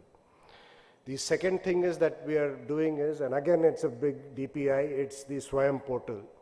There the UGC has allowed us 40% of credits to be taken, and that we are coming out with shortly in this month itself, a Swayam Plus feature, which will include all the eminent industry platforms who have content in that. It could be TCS, ION, or anyone who have signed MOUs with us to provide those industry relevant courses on that platform. And again, it is here that those credits will get creditized into this APAAR ID platform and leading into the NAD and DigiLocker thereafter. While we launch into such extensive journeys, unless you have a digital record, it will not be able to recognize it and validate it. And to ensure that enough capacity building courses are done through UGC and through NIPA, we have ensured that we will have enough capacity building programs for all the faculty and the administrators to tell them about how to provide not only credits but also to how to onboard into this platform. And hopefully after this session, there is a detailed session by Chairman UGC wherein all these practicalities will be explained to all of you, and I'm sure that this will benefit you, and hope that all of you join in this endeavor to us to see that the services to the students is provided in a neat and transparent format. And I thank the Honorable Education Minister who has taken n number of meetings to ensure that we reach this great number today. It wouldn't have happened without him pushing all of us to the way he did. So thank you very much, sir.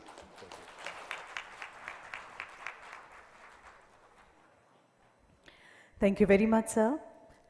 Absolutely a wonderful day, momentous occasion for all of us. एक milestone achieve किया है और सभी का इसमें सहयोग है, सभी का इसमें साथ है. बहुत बहुत आभार. अब हम उन्हें आमंत्रित करते हैं जिन्हें हम सब लोग सुनना चाहते हैं, जिन्होंने अपने जीवन में बहुत से महत्वपूर्ण पदों को संभाला है, अपनी कार्यशैली की वजह से निरंतर सफलता की सीढ़ियां चढ़ते रहे, एक कर्मठ कर्तव्यनिष्ठ व्यक्तित्व. Ladies and gentlemen, whose presence is truly inspiring, under whose leadership his vision and dedication have paved way for transformative initiatives in the system, and you know who I'm talking about. Please join hands in welcoming Shri Dharmendra Pradhan Ji, the Honorable Union Minister of Education and Skill Development and Entrepreneurship, to kindly please share his views, thoughts with us, to please address the gathering. Sir. नमस्कार. आज की कार्यक्रम में मंच पे उपस्थित सभी महानुभाव, यहाँ उपस्थित सभी देश के जाने माने शिक्षाविद, प्रशासक और मीडिया के मित्रगण, पिछले लगभग 1 घंटे से ज़्यादा समय से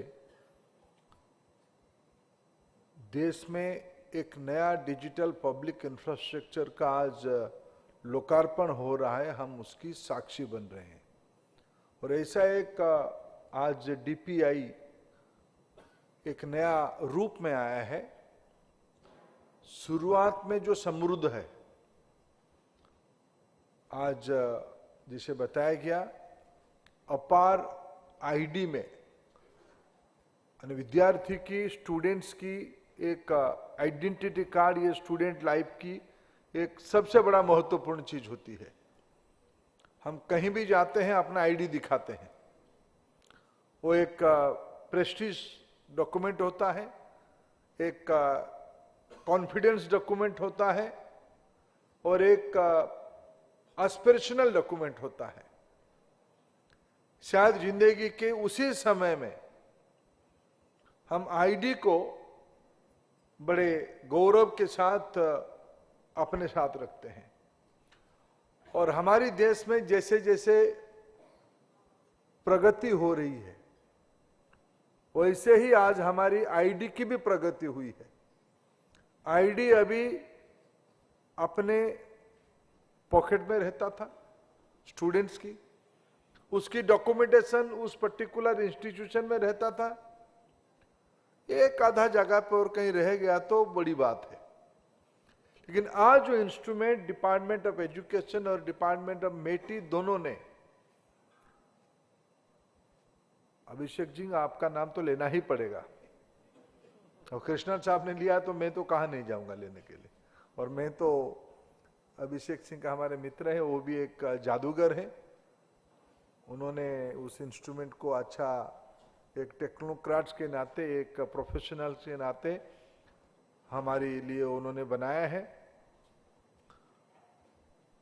मित्रों, आज ये एक उपक्रम हमको एक ग्लोबल आइडेंटिटी के साथ जुड़ा। ये आइडेंटिटी हमारे स्टूडेंट की अभी आइडेंटिटी कार्ड अपने जेब में नहीं रहेगा, अपने मोबाइल टेलीफोन पे रहेगा और मल्टी पॉइंट पे रहेगा, और दुनिया में किसी भी जगह पे किसी भी व्यक्ति उसको यूज कर सकता है स्टूडेंट की अनुमति से। इतना भी उन्होंने प्रूव किया, फायरवॉल बनाया। ये मेरे दृष्टि से सबसे उसकी ब्यूटी है। टेक्नोलॉजी को लोगों के आवश्यकता को ध्यान में रख के डिजाइन करना। कुछ साल पहले टेक्नोलॉजी अपहुंच होती थी। टेक्नोलॉजी के नाम सुनते लगता है ये तो थोड़ा ज्यादा पढ़े लिखे लोगों के लिए आवश्यक की चीज है और सामान्य लोगों के लिए ये नहीं है। लेकिन पिछले कई सालों से, विशेष करके पिछले 10 साल से, अभी मैंने कृष्णन जी को एक प्रश्न पूछा। कृष्णन जी, जो डीपीआई डिजिटल पब्लिक इंफ्रास्ट्रक्चर की टेम्पलेट में कितनी टेम्पलेट होगा? आज हमने अपार एक टेम्पलेट बनाई, डिजी लॉकर एक टेम्पलेट है, यूपीआई एक टेम्पलेट है, हमारे हेल्थ डिपार्टमेंट की जो कार्ड है उसका नाम आभा आईडी है, वो भी एक डीपीआई है। हमने कोविन ऐप यूज करते हैं, वो भी एक डीपीआई है। तो ऐसे कितने डीपीआई होंगे? उन्होंने कहा कि 16 कंट्री के 16 कंट्री मिला के 53 डीपीआई का रिपोजिटरी बना है। उसमें मैं रुके ताली कृष्ण साहब को और मिलना चाहिए, भारत सरकार को और मिलनी चाहिए। उस 53 ना 53 में 19 भारत के हैं। यह दुनिया की सबसे बड़ी नंबर है। हम कहते हैं कि डीपीआई में पिछले कई सालों में जो अपने अपने कैपेसिटी में लोगों ने एक्सीलेंस किया है, भारत ने पिछले 2 साल में डिजिटल पब्लिक इंफ्रास्ट्रक्चर, इसीलिए शुरू में ही प्रधानमंत्री जी ने कहा था डिजिटल इंडिया। तब लोगों ने उसको थोड़ा मजाक भी किया था, कुछ लोगों ने मजाक किया था कि क्या है डिजिटल इंडिया। अभी ध्यान में आएगा। अभी देखिए कि गांव का विद्यार्थी अपना नाम लिखाता है, नाम लिखाते ही उसका अपार आईडी बन जाएगा। अपार आईडी के अंदर सारे उसकी सर्टिफिकेट की डॉक्यूमेंटेशन रहेगा। करोड़ों डॉक्यूमेंट अभी भी आ चुके हैं। 25 करोड़ स्टूडेंट देश में अभी ऑन रिकॉर्ड 25 करोड़ है स्कूल एजुकेशन में, 4 करोड़ है हायर एजुकेशन में, और स्किल की दुनिया में 5 करोड़ लोग जुड़े हैं। क्योंकि स्किल बड़ा फ्लेक्सिबल है। कई लोग स्किल्स लेते हैं, कई लोग आईटीआई में रहते हैं, कई लोग जेएसएस में रहते हैं, कई लोग इंटर्नशिप अप्रेंटिस में जुड़े रहते हैं, और सब स्किल सेक्टर में जुड़े हैं। ऐसे 5 करोड़ स्किल में ये तीनों को मिलाए ये होता है 34 करोड़। 34 करोड़ से जन्म से ही अपार में 25 करोड़ आ चुके हैं, और बाकी चंद दिनों में आ जाएगा। अगले एकेडमिक ईयर जब अप्रैल मई जून तक शुरू हो जाएगी, भारत की सभी स्टूडेंट्स की अपार आईडी हो जाएगी। और अपार आईडी में सभी की सर्टिफिकेट्स रहेंगे, सभी के डिग्री रहेंगे, सभी के क्रेडिट पॉइंट रहेंगे। डिग्री और क्रेडिट कैसे रहेगा, क्या क्या होगा, हमारी 4 ऑनरेबल वाइस चांसलर्स ने अपना एक्सपीरियंस शेयर किया, आप लोग भी कर ही रहे होंगे। और उसके एक जनरल आर्किटेक्चर के बारे में हमारे NETF, national technology education technology forum कि जो हमारे प्रमुख अनिल सहस्त्रबुद्धे जी ने वर्णन किया, और उसमें क्रेडिट आर्किटेक्चर कैसे जुड़ेगी, सिमलेस कैसे होगा, इसके बारे में कहा गया। और इन दिनों में स्किल मिनिस्ट्री ने और एक आर्किटेक्चर बनाई है, और एक DPI बनाए है, जिसके बारे में अतुल तिवारी जी ने उल्लेख किया, स्किल इंडिया डिजिटल हब। सीधा एक ऐसे इंस्ट्रूमेंट बनवाया गया जिसमें से किसी की कितनी स्किल कॉम्पिटेंसी है उसमें भी एक रिपोजिटरी बनेगा। ये सारे जब एंट्री पॉइंट में आ जाएगा, आगे ये पहुंचेगा ABC में, एकेडमिक बैंक ऑफ क्रेडिट में बनेगा। सब आप उस काम पे लगे हो।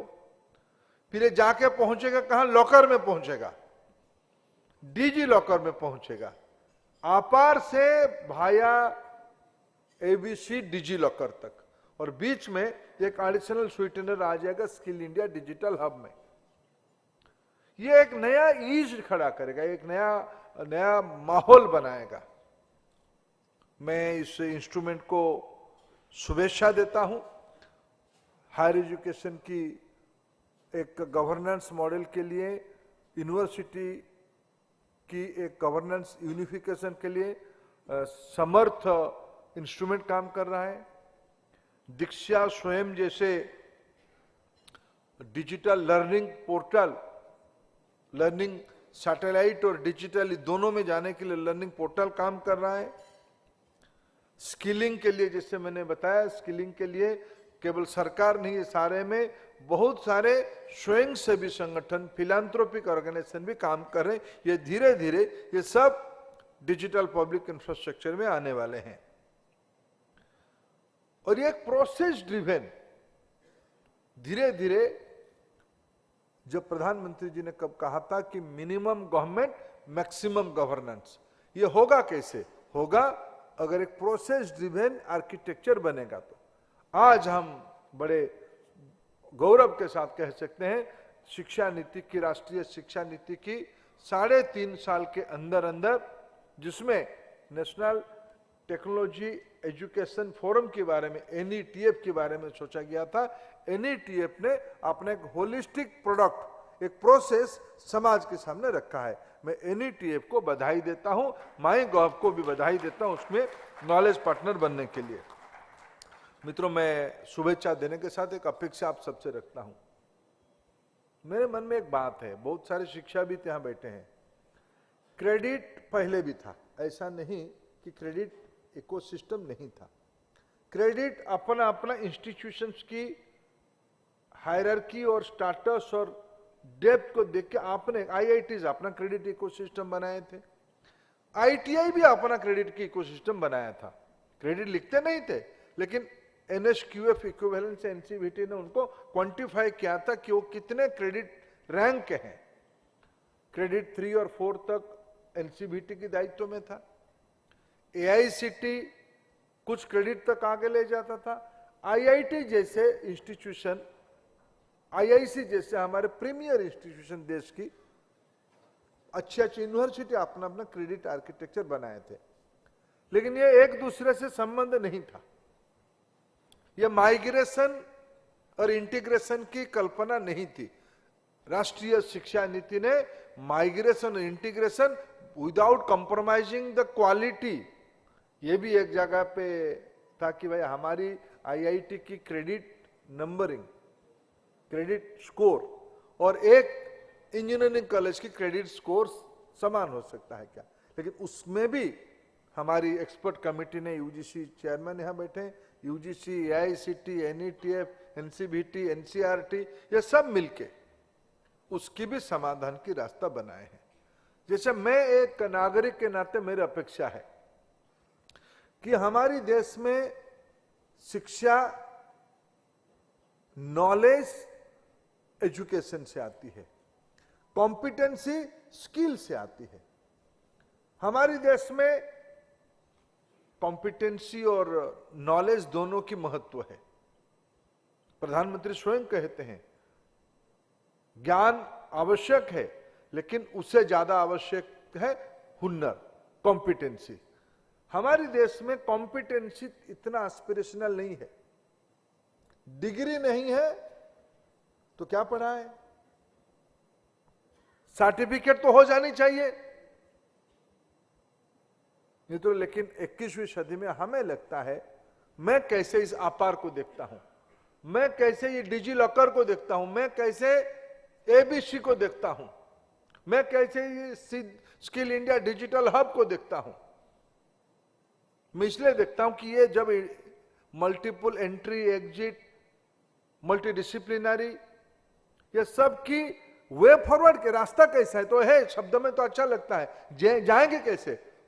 बहुत बार इंस्टीट्यूशन से बाहर जाएंगे, काम करेंगे, फिर अंदर आ जाएंगे, फिर सर्टिफिकेट कहां से रहेगा, कौन उसको वेरीफाई करेगा, क्रेडिट कितना अर्न करेगा, काम करते हुए भी कुछ क्रेडिट मिलेगा, उसको इवैल्यूएशन कौन करेगा, रेटिंग कौन करेगा, ये सारे प्रश्न है।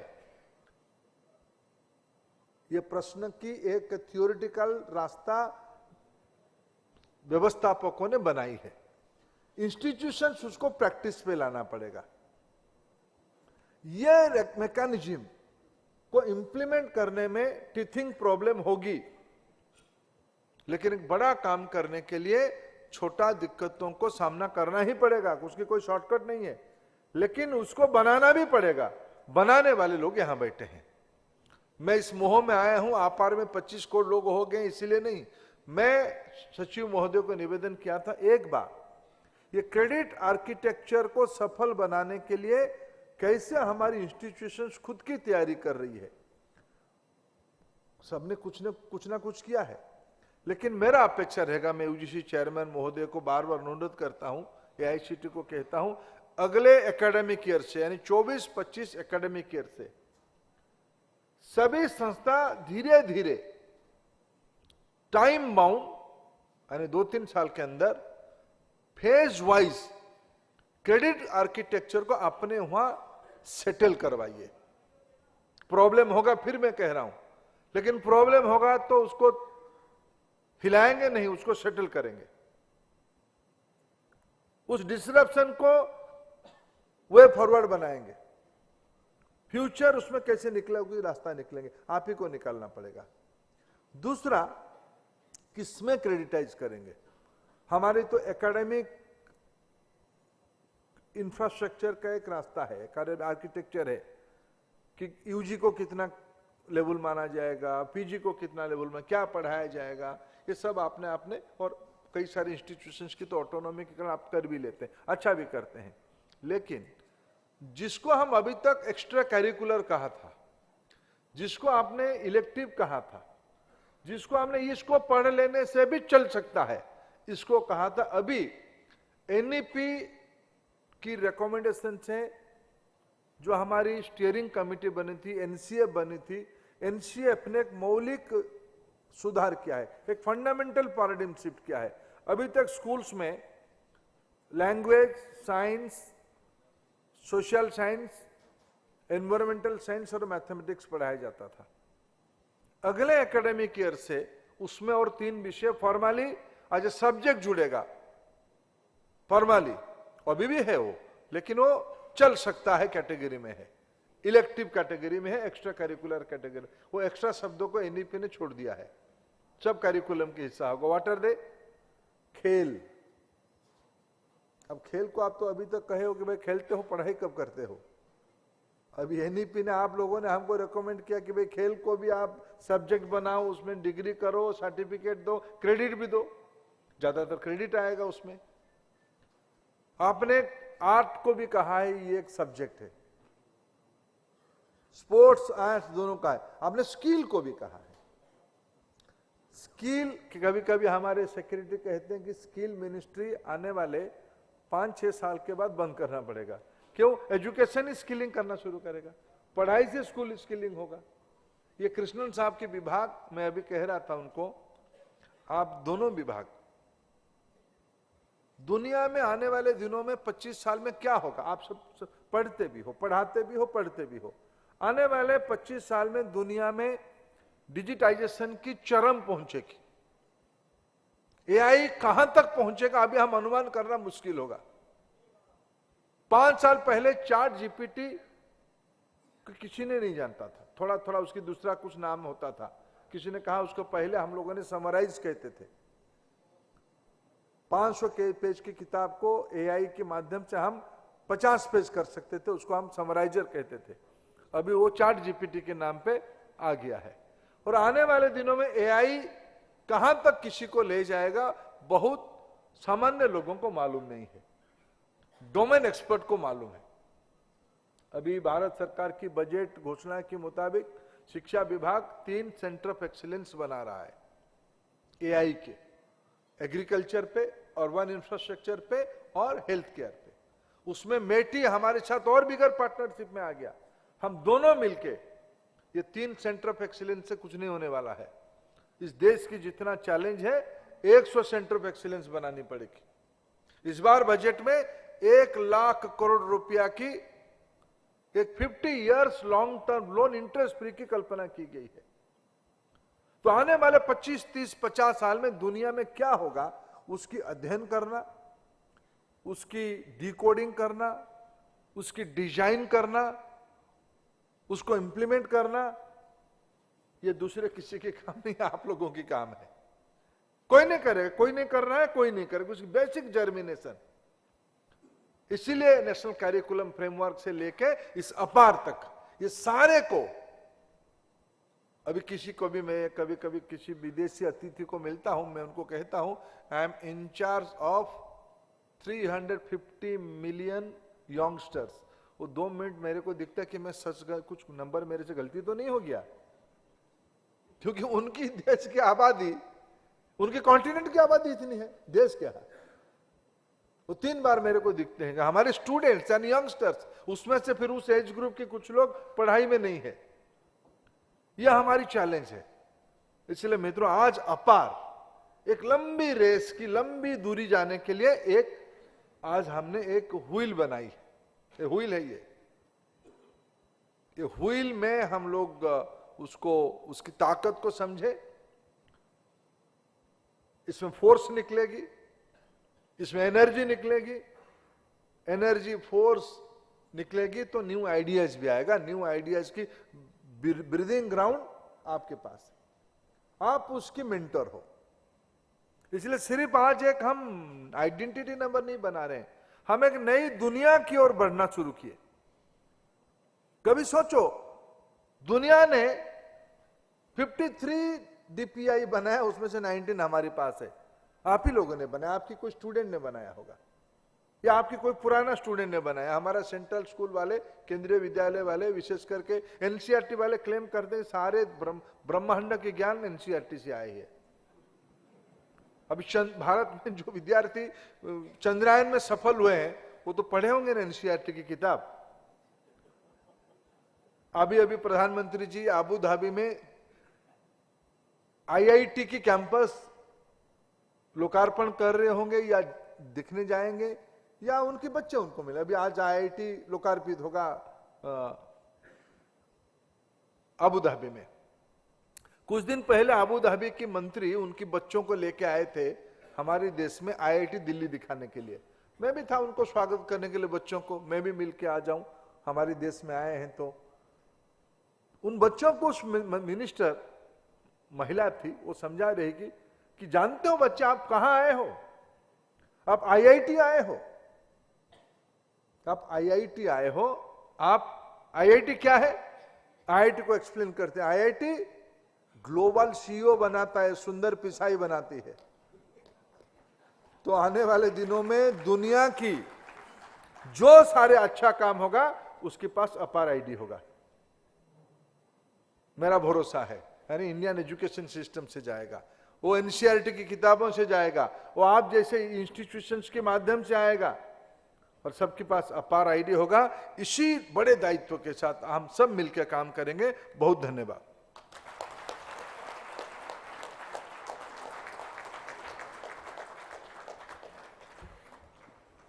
अपार आईडी में डिग्रीज हैं, सर्टिफिकेट्स हैं, क्रेडिट पॉइंट्स हैं, कितना कुछ है। और जैसा कि माननीय मंत्री जी ने कहा, हम जहाँ भी जाते हैं अपनी आईडी दिखाते हैं, बड़े गौरव के साथ अपनी आईडी को अपने पास रखते हैं। आपके आशीर्वचनों से आपने हमें कृतार्थ किया, इसके लिए बहुत बहुत आभार। Ladies and gentleman, I think this was truly inspiring for all of us. Once again let's join hands in thanking the honourable minister for gracing this occasion and motivating and inspiring all of us for this wonderful scheme. Thank you very much. Ladies and gentlemen, before we dive into the panel discussions, I think this is the moment that we disperse for a very quick tea break and then we reassemble in 15 minutes. माननीय मंत्री जी का और मंचासीन सभी गणमान्य अतिथियों का बहुत बहुत आभार। और बाहर की तरफ आप सभी को प्रस्थान करना है, जिसके लिए जो व्यवस्था बाहर की तरफ की गई है आप सभी के लिए बहुत ही सुंदर है। वो 15 मिनट के अंदर आपको वापस लौटना है। In 15 minutes we will begin with our first panel discussion. और हमारी 2 पैनल डिस्कशंस हैं जिनके साथ हम काफ़ी सारी ऐसी नॉलेज शेयरिंग है जो सबके साथ करेंगे। I am sure it's going to benefit all of us. Ladies and gentleman, requesting everyone to reassemble in 15 minutes.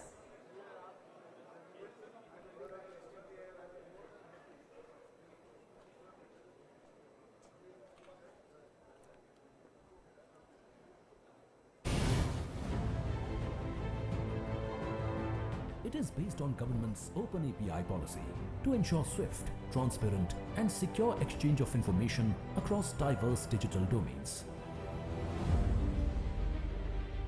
It hosts a vast number of APIs that are published and consumed by various government and private entities, who in turn can develop user-centric innovative products for various sectors of health, education, business, etc.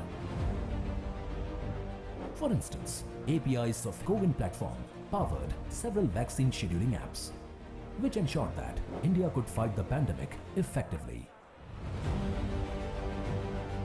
Or APIs of DigiLocker are transforming document access, sharing and verification through various partners.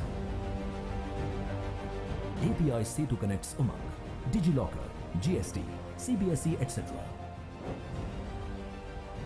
Fueling India's digital transformation, breaking the silos and building together an information-empowered nation.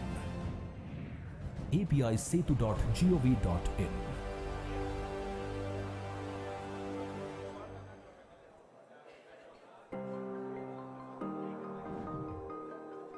DigiLocker is paving the road ahead to empower and enrich many lives.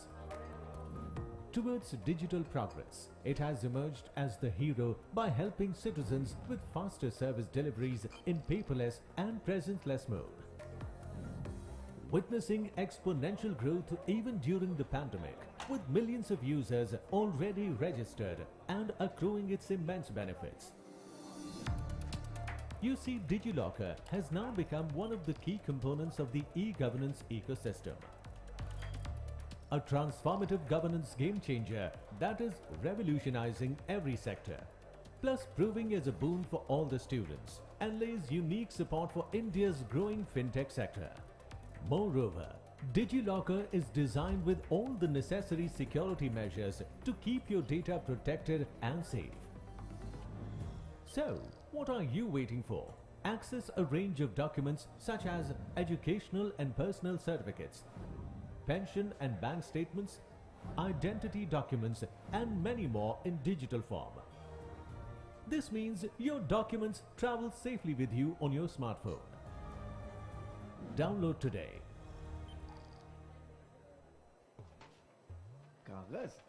कागज तो कभी भी खोया जा सकता है और कभी कभी खाया भी।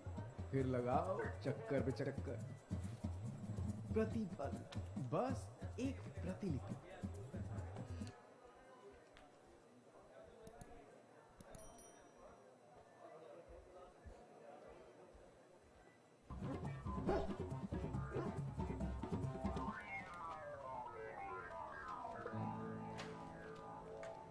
जैसे ये स्मार्ट डिजी लॉकर यूजर जिनको मिलते हैं डिपार्टमेंट इशूड डॉक्यूमेंट्स सीधे उनके डिजी लॉकर में, जो रख सके सारे डॉक्यूमेंट्स सुरक्षित। वो भी खाली हाथ। अगर आग या फ्लड जैसा कुछ हुआ तो सारे डॉक्यूमेंट्स खो सकते हैं, इसीलिए डिजी लॉकर रखे अहम कागजात सुरक्षित जिंदगी भर। कानूनन मान्यता भी असली दस्तावेज के बराबर। अब मैं भी बना स्मार्ट। मिली है अब मन की शांति। एक्सेस कभी भी कहीं भी। पेपरलेस गवर्नेंस की तरफ एक बड़ा कदम, जिससे सशक्त बने नागरिक। जब जांचकर्ता, जारीकर्ता और नागरिक हैं एक ही प्लेटफॉर्म पर, तो जांच की समय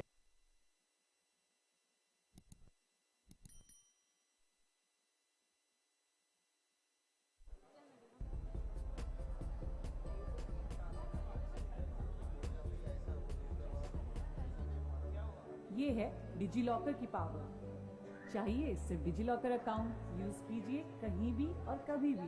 क्यों ना आप भी बने स्मार्ट, रहे सुरक्षित खाली हाथ। डिजी लॉकर, आपका अपना digital wallet.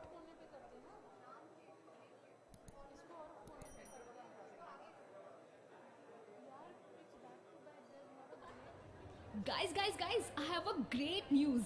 Now our degrees will be safe and secure forever, that too digitally. How is that possible? Of course that's possible with NAD. What is this NAD? NAD means National Academic Depository, a new initiative by the Indian government and UGC, a digital platform where our certificates and degrees are kept safely and we can access and verify them anytime and anywhere we want. So let's go. Let's be a part of this new initiative. For more information, log on to www.nat.gov.in. Digital degree anytime, anywhere. An initiative by Government of India and UGC.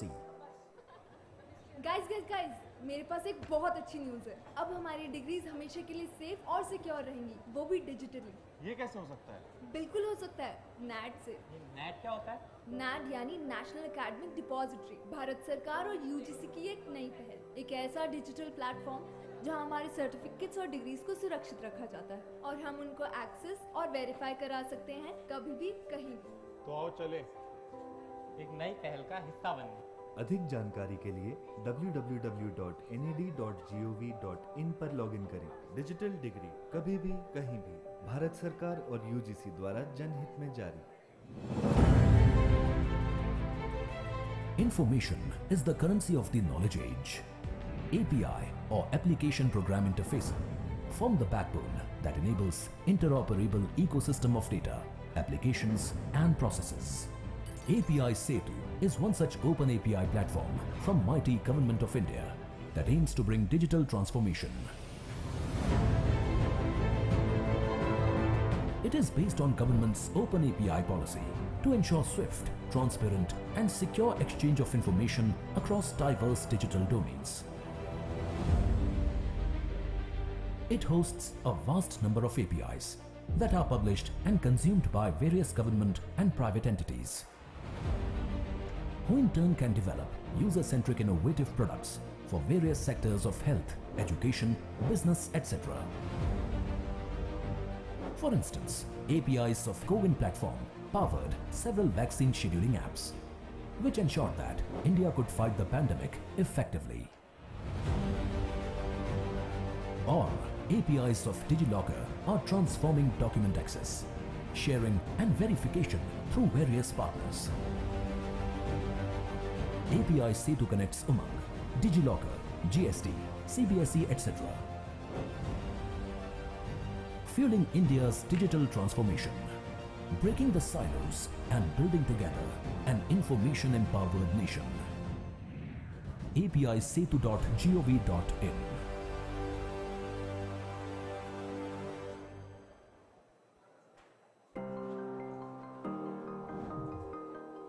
DigiLocker is paving the road ahead to empower and enrich many lives. Towards digital progress, it has emerged as the hero by helping citizens with faster service deliveries in paperless and presenceless mode. Witnessing exponential growth even during the pandemic, with millions of users already registered and accruing its immense benefits. You see, DigiLocker has now become one of the key components of the e-governance ecosystem. a transformative governance game changer that is revolutionizing every sector, plus proving as a boon for all the students and lays unique support for India's growing fintech sector. Moreover, DigiLocker is designed with all the necessary security measures to keep your data protected and safe. So, what are you waiting for? Access a range of documents such as educational and personal certificates, pension and bank statements, identity documents, and many more in digital form. This means your documents travel safely with you on your smartphone. Download today.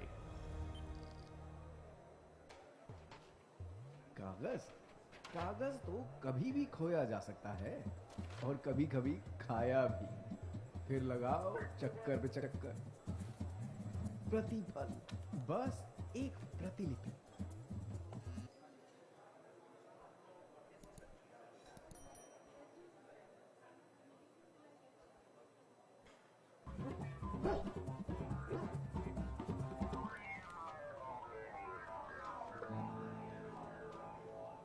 जैसे ये smart digi locker user जिनको मिलते हैं department issued documents सीधे उनके digi locker में, जो रख सके सारे डॉक्यूमेंट्स सुरक्षित, वो भी खाली हाथ।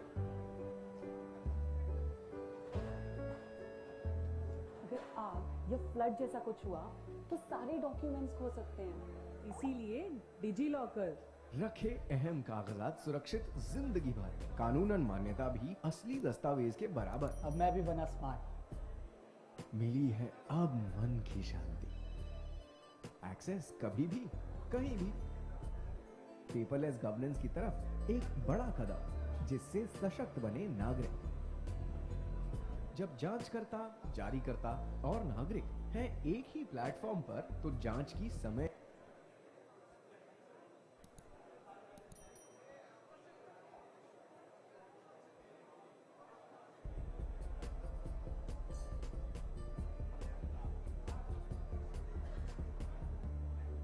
ये है डिजी लॉकर की पावर। चाहिए सिर्फ डिजी लॉकर अकाउंट यूज कीजिए कहीं भी और कभी भी। क्यों ना आप भी बने स्मार्ट, रहे सुरक्षित खाली हाथ। डिजी लॉकर, आपका अपना digital wallet.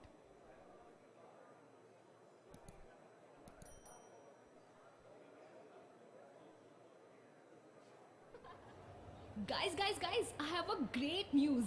Now our degrees will be safe and secure forever, that too digitally. How is that possible? Of course that's possible with NAD. What is this NAD? NAD means National Academic Depository, a new initiative by the Indian government and UGC, a digital platform where our certificates, degrees are kept safely and we can access and verify them anytime and anywhere we want. So let's go. Let's be a part of this new initiative. For more information, log on to www.nat.gov.in. Digital degree anytime, anywhere. An initiative by Government of India and UGC. Guys, मेरे पास एक बहुत अच्छी news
Requesting everyone to please be seated. We're about to begin with the first panel discussion for the day.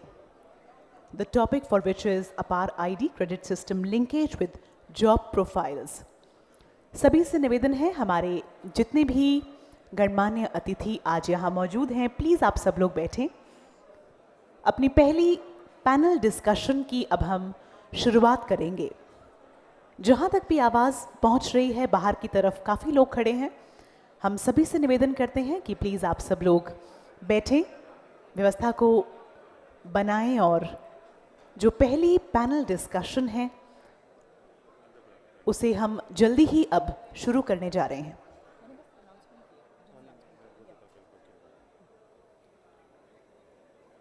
Everyone is requested to join in the hall and take their seats for the panel discussion.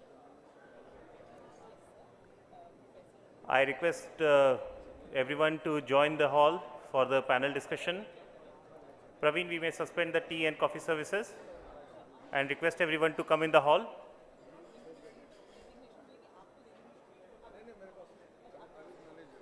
I request everyone to please take their seats.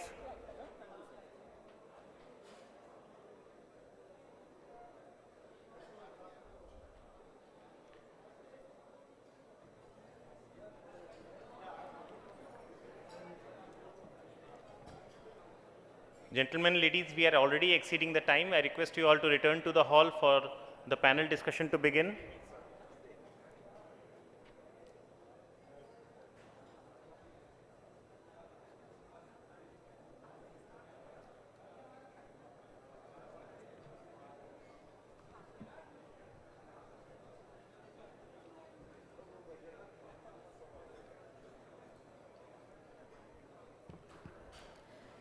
Ladies and gentlemen, welcome back after the tea break. We had a wonderful inaugural session which was graced by the Honorable Minister, and I think it was truly inspiring to hear and know the testimonials of the Vice Chancellors of various universities who have implemented this scheme to the best of their abilities. It was truly inspiring to hear from the wonderful speakers that we had who are at the helm of the affairs. And after listening to all of them, we are here at the first panel discussion, the topic for which is APAAR ID credit system linkage with job profiles. Ladies and gentlemen, this session is going to be moderated by none other than a very, very talented and able individual Professor Anil Sahasrabudhe, Chairman NETF and NBA। पर तालियों के साथ पुनः हम स्वागत करते हैं हमारे इस पैनल के मॉडरेटर का। और जो बाकी हमारे स्पीकर्स हैं, professor M Jagadesh Kumar, chairperson UGC, बहुत बहुत स्वागत, बहुत बहुत अभिनंदन। Please join hands ladies and gentleman. We welcome Shrimati Nidhi Chhibber, chairperson CBSE, बहुत बहुत स्वागत। We welcome Shri Natwar Nagar, founder the Job Plus and the People Network. बहुत बहुत अभिनंदन। We welcome Shri Vengaswamy Ramaswamy, Global Head TCS Iron Tata Consultancy Services Limited. A very, very warm welcome to you. Ms. MF Fibin, Head College Connect L&T EduTech. A very, very warm welcome to you. And Shri Sunil Dahiya, Executive Vice President, Vadhvani Foundation. सभी का बहुत बहुत स्वागत। Kindly join hands in welcoming the elite panel on the dais. And as we get ready to begin this discussion, may I please request the moderator to kindly please take over the deliberations from here, sir. Thank you very much. Good evening, everyone. Just now we had a wonderful session wherein we launched more than 25 crore APAAR IDs. And we have very brilliant panelists here from different domains. Professor Jagdish Kumar, Chairperson of UGC. He has been associated with not only creation of APAAR, but various other activities like National Credit Framework, through which this APAAR is going to be more and more useful for our students. We have Srimati Nidhi Chibar, Chairperson of CBSE. And when we started this work, we had only higher education APAAR IDs. But it was only school education sector when they joined hands we could reach this 25 crore numbers. So she is from that particular perspective. We have Sunil Dahiya, who is Vice President, Wadhwani Foundation.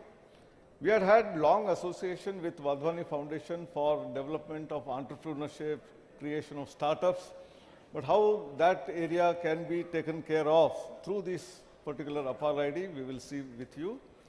We have Natwar Nagar, founder of the Job Plus and the People Network.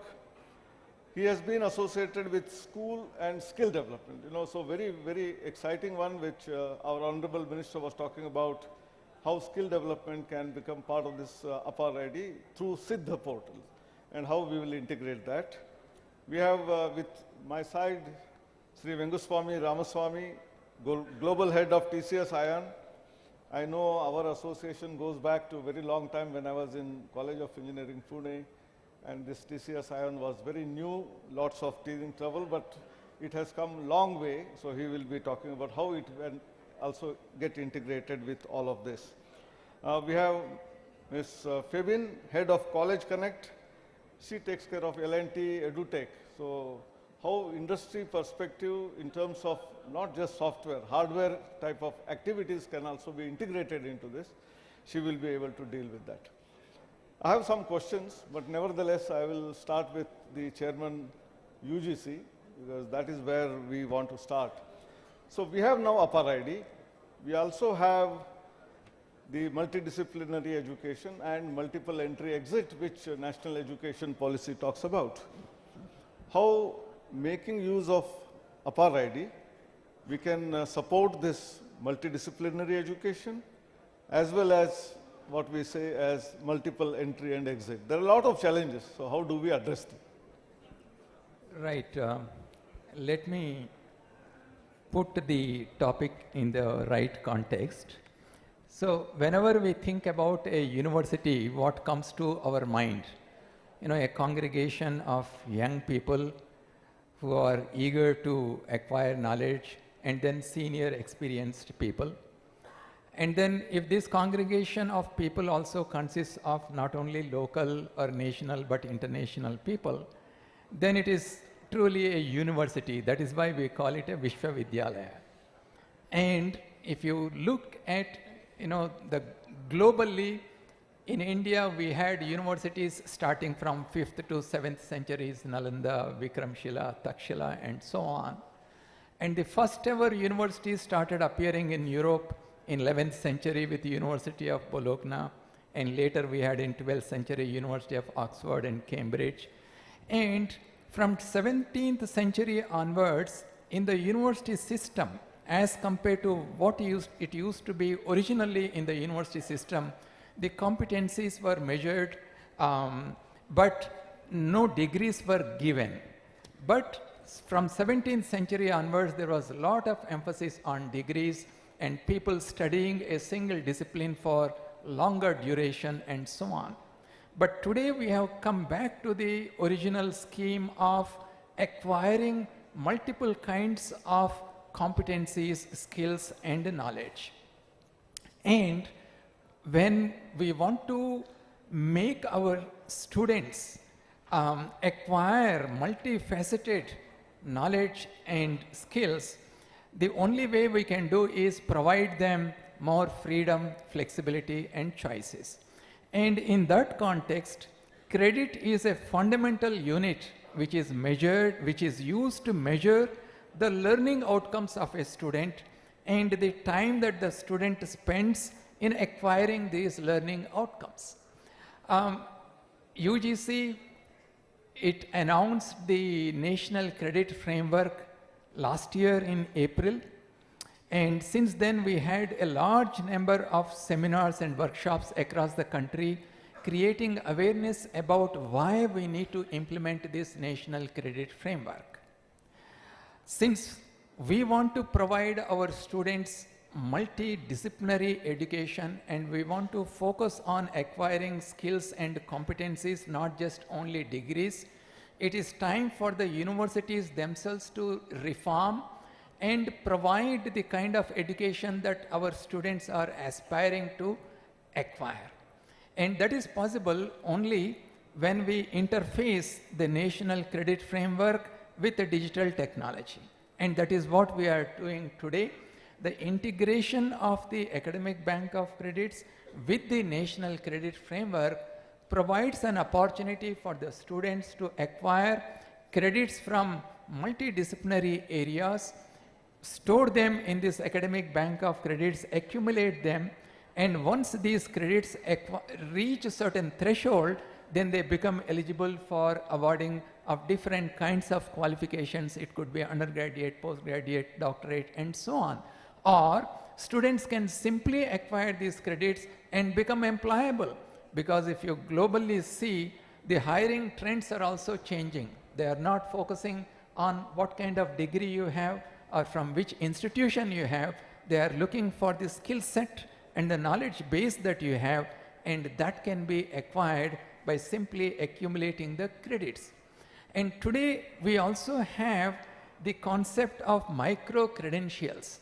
Micro-credentials are short knowledge acquisition processes where the courses are offered in terms of 1 to 5 credits, and then I can acquire these micro-credentials in different domains and become much more competent.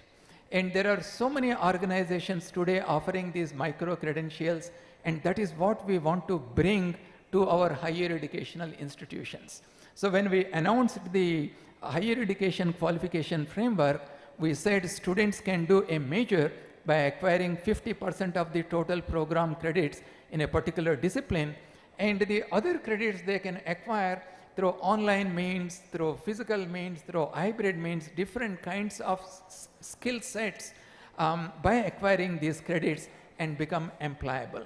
I think this APAAR is going to play a revolutionary role in providing this multifaceted education and training to our students. Thank you, Jagdish Kumar ji. You rightly pointed out what our Prime Minister also quite often talks about: reform, perform, and transform. I think our educational institutions have to do that. And only then, whether it is micro-credentials, whether it is what we call, along with a major degree, a minor degree, all of these possibilities exist, and APAAR gives that empowerment. Thank you very much. We have Madam Nidhi Chibbar, who is the chairperson of CBSE. Number of candidates on this APAAR portal now are only governed by the school education, right from very young age to up to 10th and 12th standard. But however, when we talk about credits, higher education institutions, especially in the beginning it was IITs, and then most of the engineering and management schools, they understood what is meant by credits.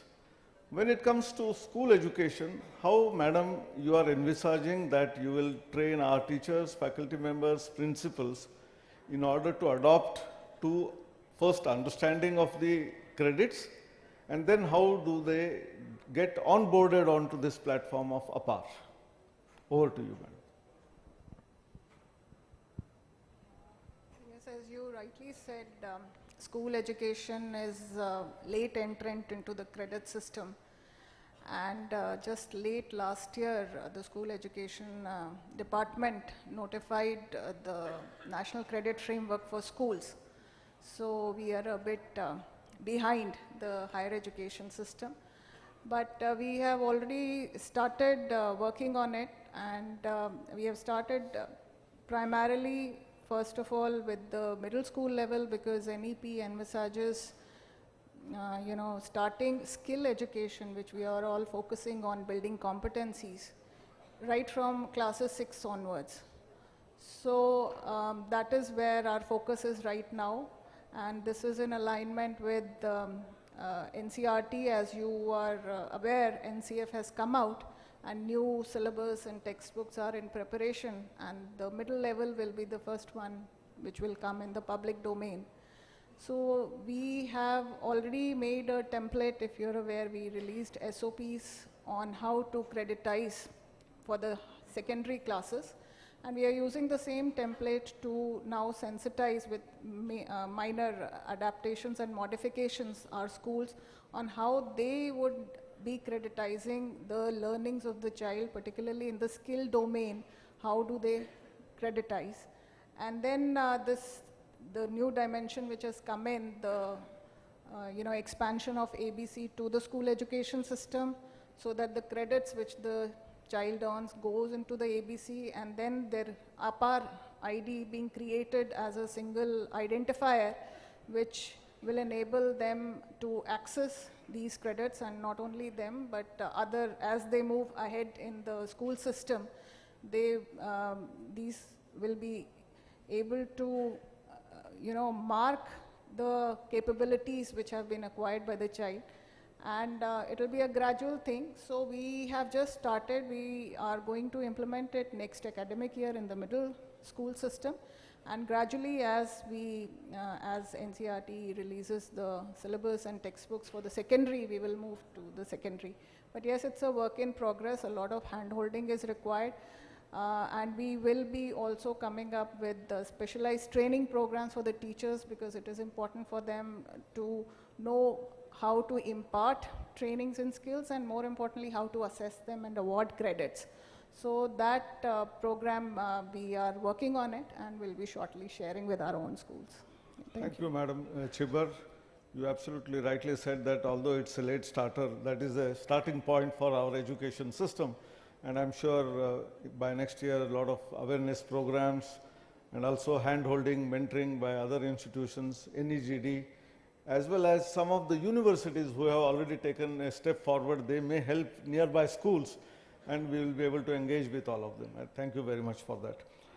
Sri Natwar Nagarji, a very important part is about a lot of skills. You have been in the domain of skills, in particular, hospitality skills. Correct. Today, with a large number of tourist spots, both religious tourist spots as well as other spots, ancient cultural heritage sites. So there will be requirement of travel, tourism and hospitality. They are all linked, connected. It's a triangle. Correct. So how you will be able to make use of this APAAR ID for hospitality industry as such? So I will take 2 minutes just to give a little introduction of what we are doing. So we are a young startup called the Job Plus. We started about 2 years ago. It was more of a calling to help people who had lost their jobs to create one single platform where people could come and find jobs for themselves. What we have done, sir, in the last 1 year, we have tied up with the Tourism, Hospitality and Skill Council of India, and we are disrupting the skilling ecosystem in the country. We have currently placed 1,200 kids with guaranteed employability with short-term courses of micro courses, and they are working with some of the leading hospitality chains in the country. We believe that the future of skilling, and what we are targeting, sir, is something what we have coined a grey collar workforce. He's 18 years old, he's not skilled, he does not have high education, and he's unemployable.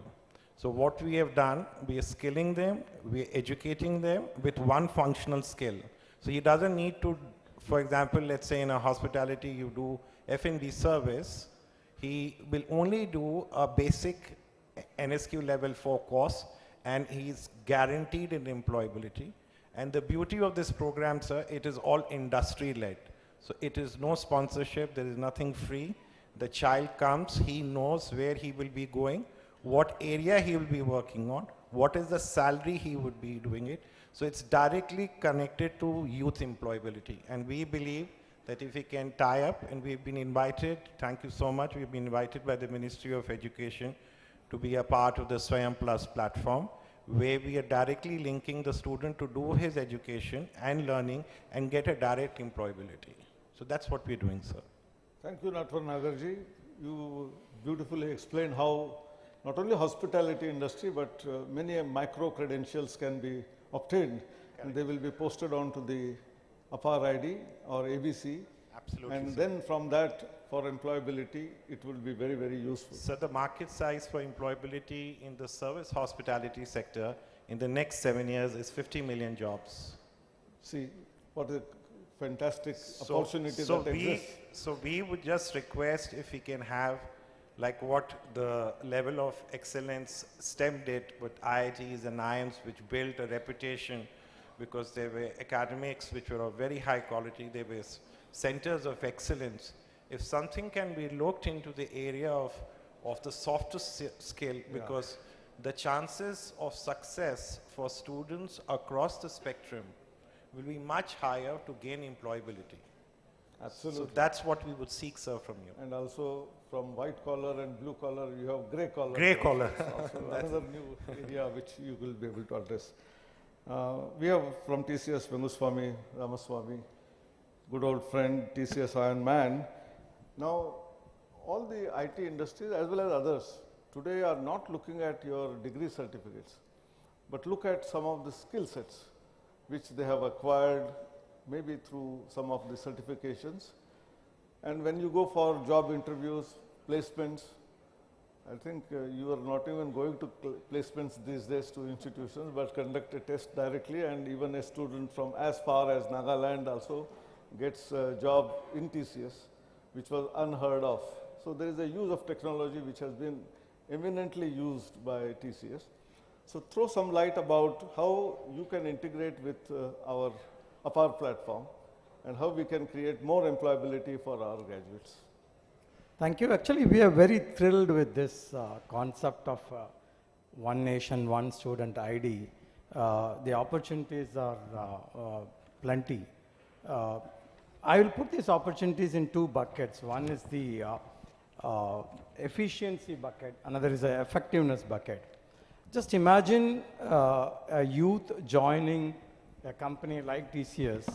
Today, in order to verify his education qualification, sometimes it takes even 1 year for us. And particularly if that student or that youth is a lateral hire who has worked with multiple companies and he has acquired multiple skills, it's almost impossible for us to validate his credentials before we offer him a job or before we set his salary levels. This, I call it as a efficiency parameter. I think this APAAR ID is going to create a very significant efficiency for corporate like us, where we can get his credentials validated with very, very high speed, right? The second bucket is the effectiveness bucket. As I speak about effectiveness bucket, one of the fear I also want to express that is the validity of the skills that the APAAR ID holds. What is the assessment mechanism by which a skill has been validated? As we all know, if you take an example of a driving skill, it cannot be just the knowledge of driving. It's the capability or the skill of driving that needs to be assessed.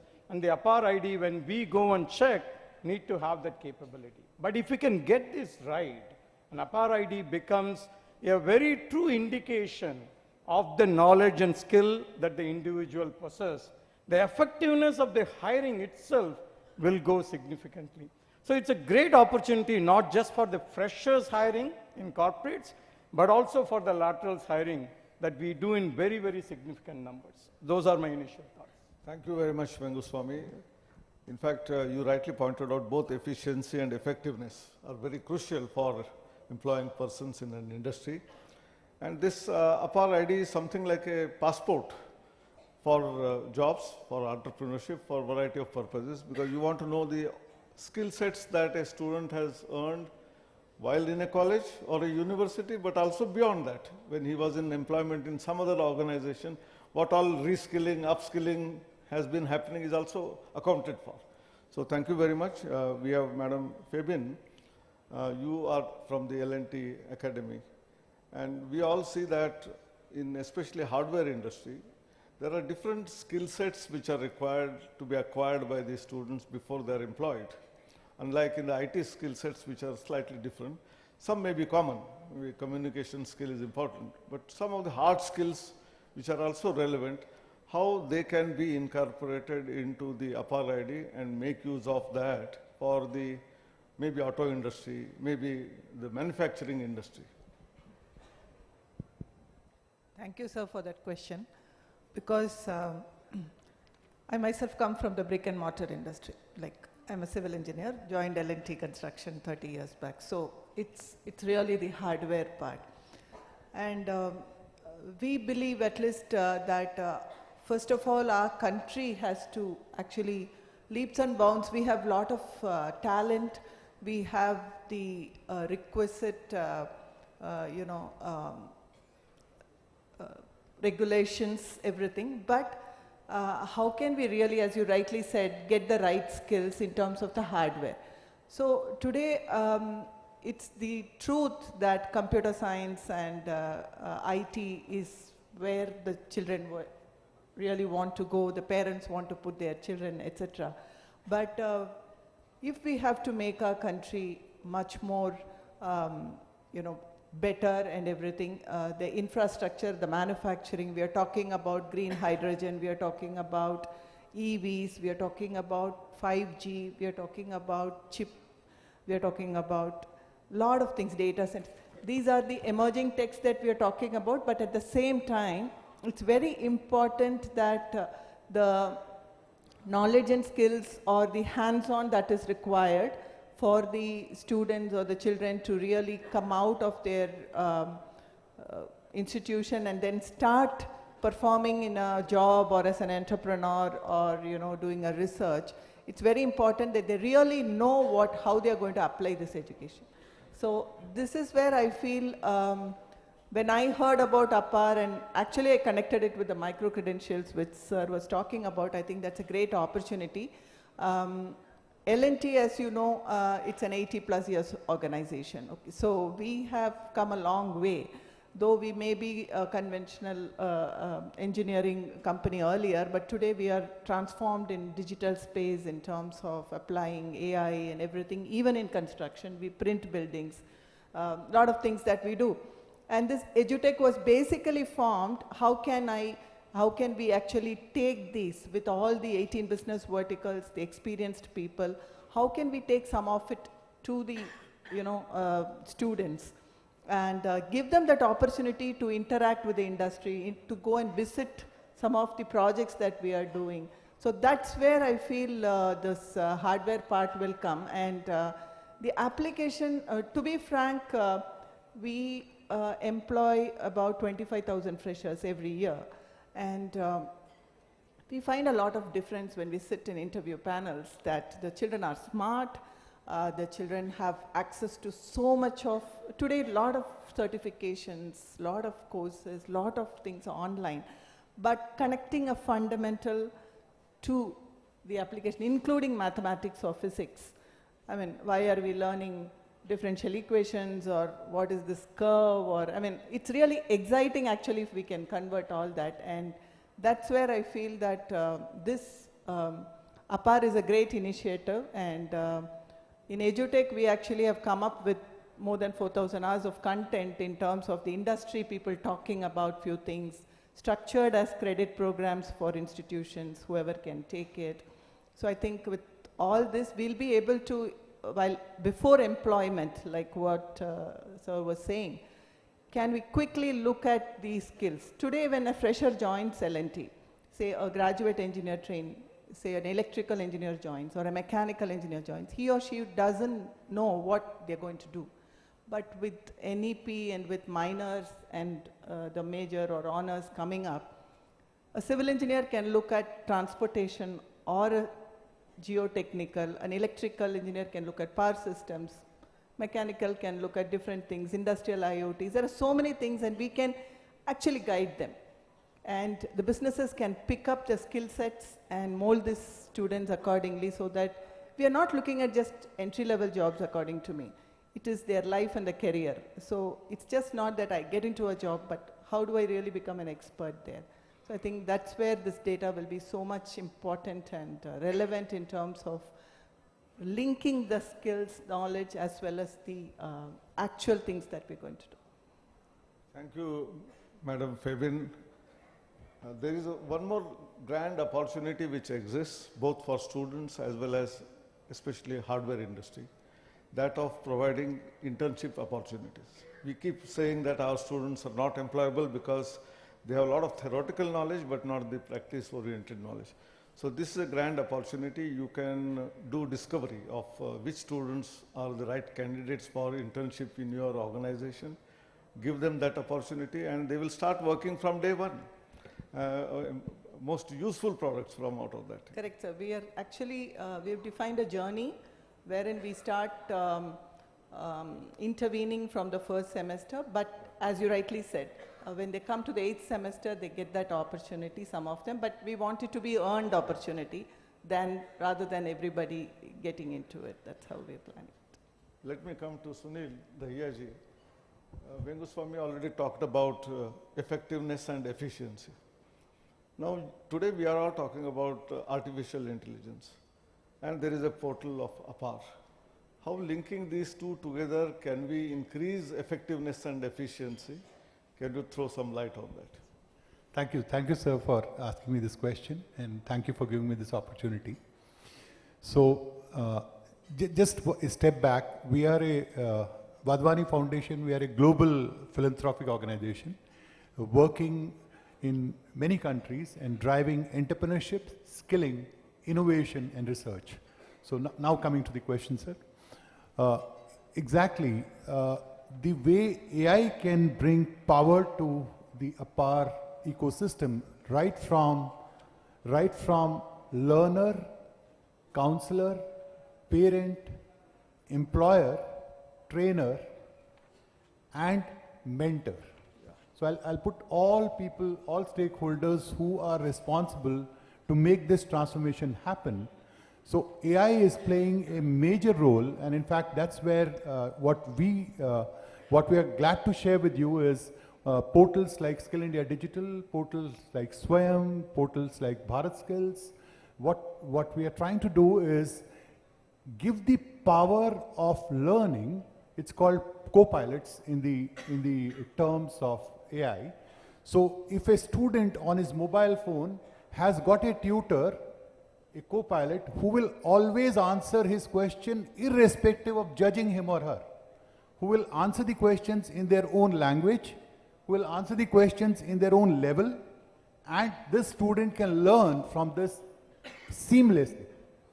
This is for students, which is my tutor. If I take the co-pilot to a teacher, now teaching fraternity is massive all across the country, and how it's like mentor. A teacher getting to know from a tutor or from a mentor, which is a web who has immense knowledge about what's the best example to display this. What did students do in this part of the country on this particular topic? How can this be best delivered? Similarly, taking it to a very simple example, I must give you this example of employers. This is two-sided. One side, students prepare for an interview seamlessly with the questions just posted to ChatGPT, and an avatar appears and the student answers those questions and keeps on practicing. Irrespective of, the best part is, irrespective of anybody judging the student. No, you are wrong, you are right, nothing. Student gets to know whether he's right or wrong on his mobile phone. Then the same student goes much confident to the employer. So that's the other part. Then very important piece is parents, because somewhere in this equation, when there is mobility, a girl child has to move from a Cat B or a Cat C city to a metro city, parents play a very important role.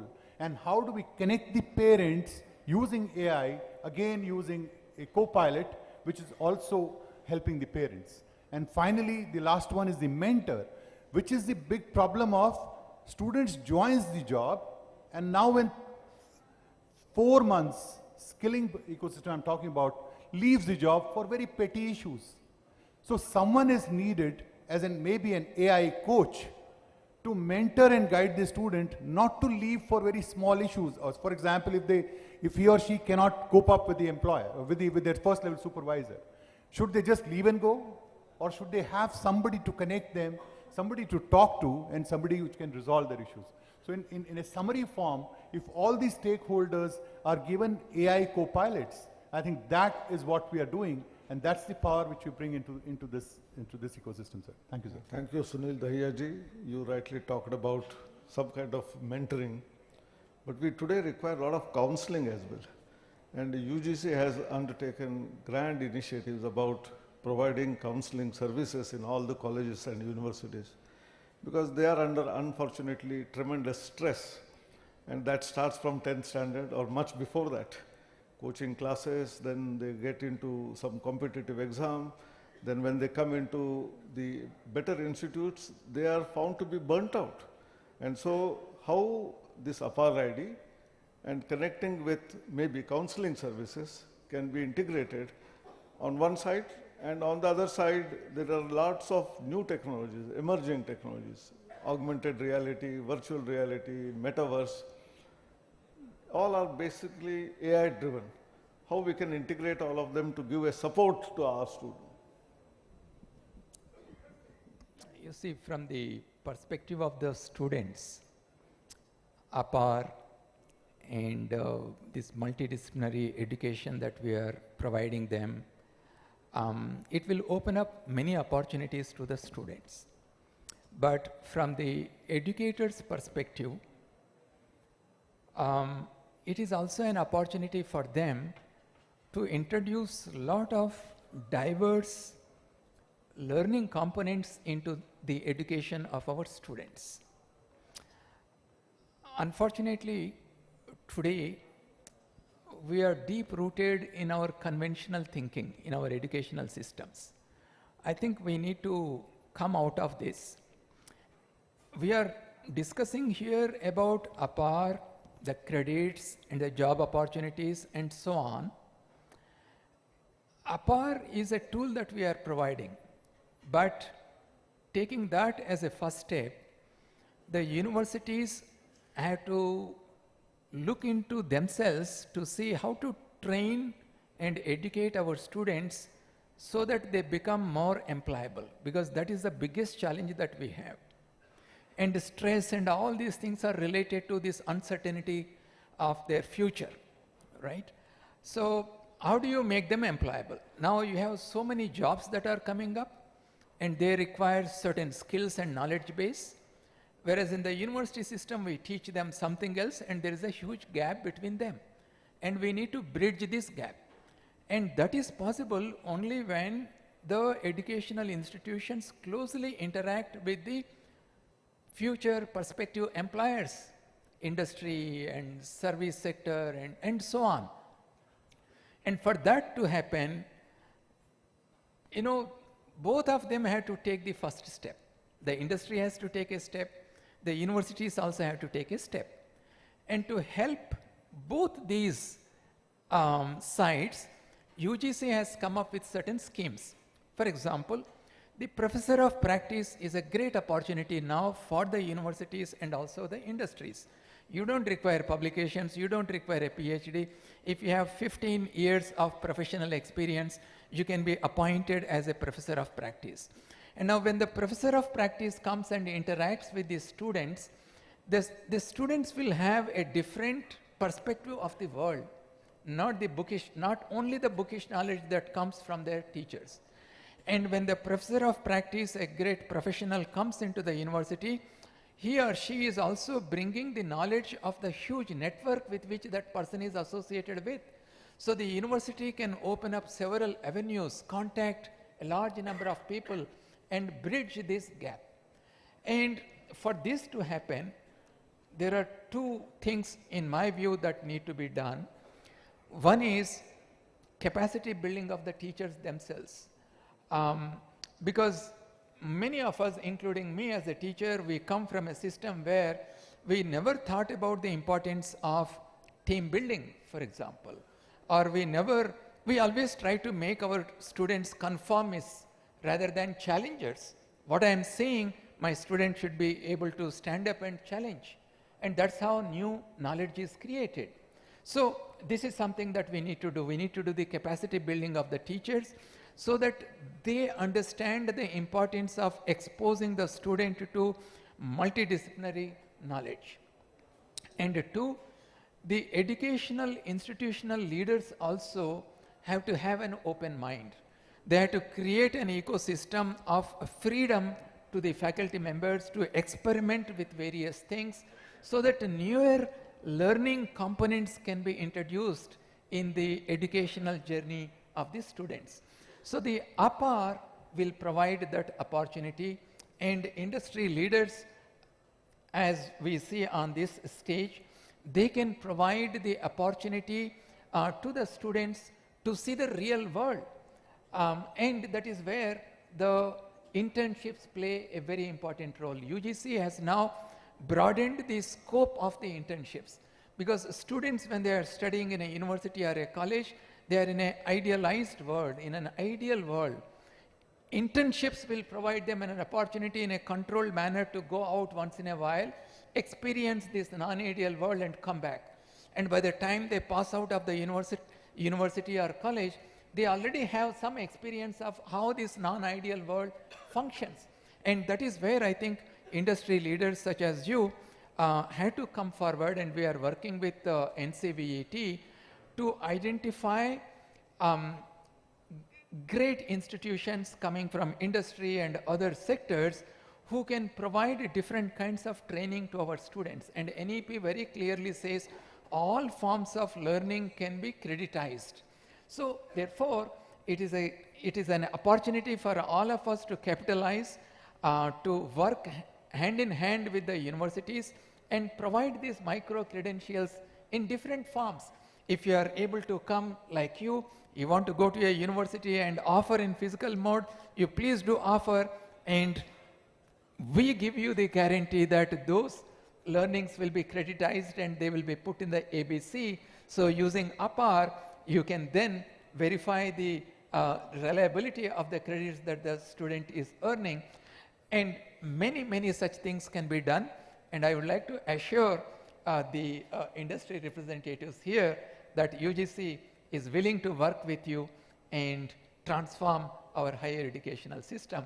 And once we do that, once the students become confident that they have the required skills and competencies to become employable, I'm sure a lot of this stress from their minds can be removed. Thank you, Dr. Jagdish ji.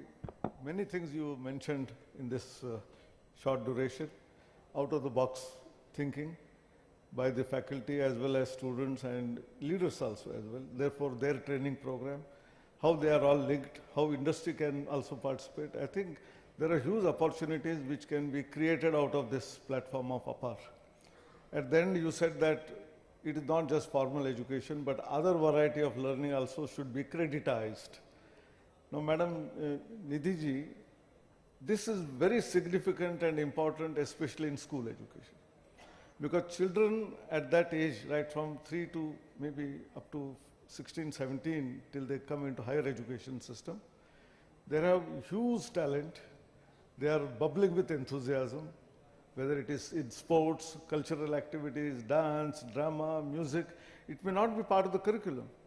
But because that talent exists, how do we measure that, creditize that, and put it into APAAR IT?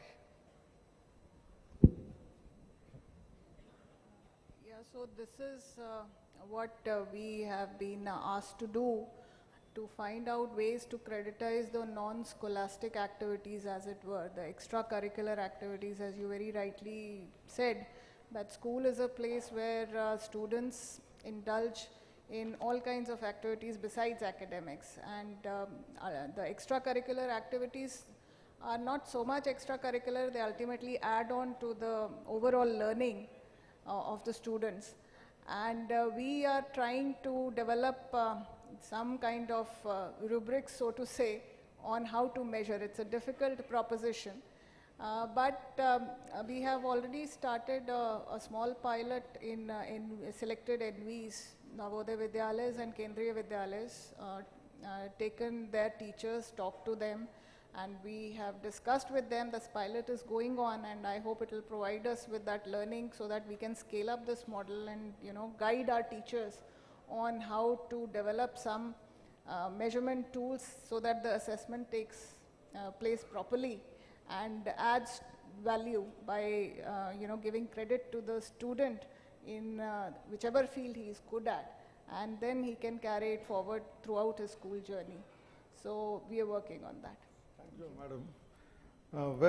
Venguswamy ji, industry often talks about there is a lot of skill gap, and you sit on many of the boards for recruitment, you and your colleagues, and how universities can bridge that gap while they are still students in the universities and colleges, and how this APAAR ID can be an enabler in some way, based on your experience of TCS ION. Can you reflect on that? Sure. Today, corporates hire basis two models, and the predominant model that we see till today is basis the academic degrees and the knowledge that they bring in, right? So we ask them for submission of their certificates or degrees. We go and validate with the university and see whether it is a valid certificate and so on and so forth. That has been a predominant practice for a very, very long period of time. In the recent past, cognitive abilities are assessed by the corporates on top of the academic knowledge that they bring in, right? On top of it, again, certain skills are assessed. It's a difficult proposition, but again, today tools are developing, particularly on the cloud. Can we ask him to develop a program and see whether he is skilled in that area or not? So there are lots of technologies that are coming in. But what is important in my opinion, and I want to use this opportunity to place a request to UGC chairman as well, is it's very important for corporates to understand the model of how the credits are being offered to the students and how do we use that as a basis for hiring itself. I think there is a knowledge gap with corporates today on when I look at a youth to be hired and he has an APAAR ID, I access the APAAR ID, he has got X number of credits. What is the basis on which these credits are being offered and what is the validity of these credits? Can I go and put my trust on that credits and use that to hire? That knowledge has to be developed with corporates. That's one aspect that, that I want to mention. The second is the assessment agencies, as Dr. Kalsi was sharing with us a few days back, on the credibility of that assessment is going to be very critical, and the credibility of assessment of knowledge and the assessment of skills, how they have been done in a very effective fashion is going to be extremely critical. As we sit in a large number of recruitments across multiple boards, when we talk to the corporates, their focus is, can I shift from hiring based on academic knowledge to hiring based on credits? This is bound to happen. It's a question of time. There is no way this will take a very, very long period of time. And I believe APAAR ID will be at the center of making this transformation happen in this country. Thank you, Venguswamy. Most importantly, when you said, what are those credits, how are they evaluated? Each of these courses which has led to those credits, maybe micro credits of 1 or 2 or 3 credits, it's not final degree, but individual courses, subjects, they will all be listed there. So the industry can pick out of that which are those skill sets which are important for your particular program or industry and pick up such kind of students from out of that. That is how we have to move ahead. And secondly, as you rightly mentioned, Dr. Kalsi ji has said that evaluation by non-academic institutions, that's also important. Tomorrow, thousands of them will register on APAAR and say that we will also give training. So we will have to have a robust mechanism of identifying what kind of skills are being imparted, how are they evaluating, are their credits going to be accepted. That is where the issues will come, and UGC will have to work hard on to this, to onboard as many as possible, but at the same time, quality has not to be slipped. And this is what is very important. Sunil Dahiya ji, today for employment, we all talk about not just normal skills, but talk about critical thinking, analytical ability, what earlier we used to call as Bloom's taxonomy, level 2, 3, 4, 5, and all that. How these can also be incorporated in skilling and then make use of them to put it into the APAAR ID. Yes, sir. So actually, if you look at it from the industry's perspective, there are certain skills which are ever staying and many are getting added as the time moves. So for example, 4 years back, entrepreneurial mindset, startup mindset was not asked by employers, but today they ask, does the candidate have a startup mindset? But the objective is, will he try new things or will he just be part of the process? So everything gets evolved like this. Now, if we talk about 4.0 today, Industry 4.0, and the way things are evolving, every student who joins the corporate world has to be mentally ready for multi-skilling. Because one job, one kind of job, and without continuous learning, it will not take him very far, him or her very far. So it's very important for them to be adaptive to this part which is required today. I'll give you an example. If you could code well, you are great. If you can write a prompt, you're fine. But can you write an 18-page prompt? Now that is where the world is moving to. So the whole thing is evolving, is changing as the time moves. The time forward is of co-pilots and agents. Now, working and defining agents, defining co-pilots is the way forward. So from adaptability, creative thinking by the, let's say by the engineers, it's as critical as arts or as humanities or any student anywhere, any domain, anywhere. Creative thinking is that part which is so critical. And obviously adaptability is one big piece, and continuous learning all through, so that you are always abreast with what's happening around you within your organization and as you move up the ladder. So all the three are the basis today of the soft skills which every student needs to be trained on. And from the APAAR perspective, these are part of the core employability skills as we deliver to every student, starting from school, then going to ITI, polytechnics, degree, diploma students. That's how we plan to do that, sir. Thank you, Sunil Dahiyaji. We come to Natwar Nagar. See, you have been associated with Times Pro in developing the first hybrid digital program, hybrid digital program. Now, there are lots of challenges which exist in hybrid program. A totally online program is one, where physical program is one. So in hybrid program, how are you going to measure some of the outcomes that we are going to get out of that and put it into the credit form? So very interestingly, thank you, sir. So we have launched India's first hybrid digital learning program with Times Pro Learning. The program is divided into two parts. The best part of this program is that any student of any discipline can do this course. That's number one. So he or she should not have a hospitality background. He could be a BCom pass or MA or a history student. And the other part is that he or she can choose the job where they are living. So there is that, for example, let's say there is a student from Ranchi. So there is a student from Ranchi, and the parents want him or her to stay in Ranchi but work in Radisson Hotel in the F&B service. All she has to go is to go to the Radisson website, click on the button, apply for the job. She gets interviewed, she pays the money, and she starts training on a learning platform which is taught by a person. So it's a video on learning demand.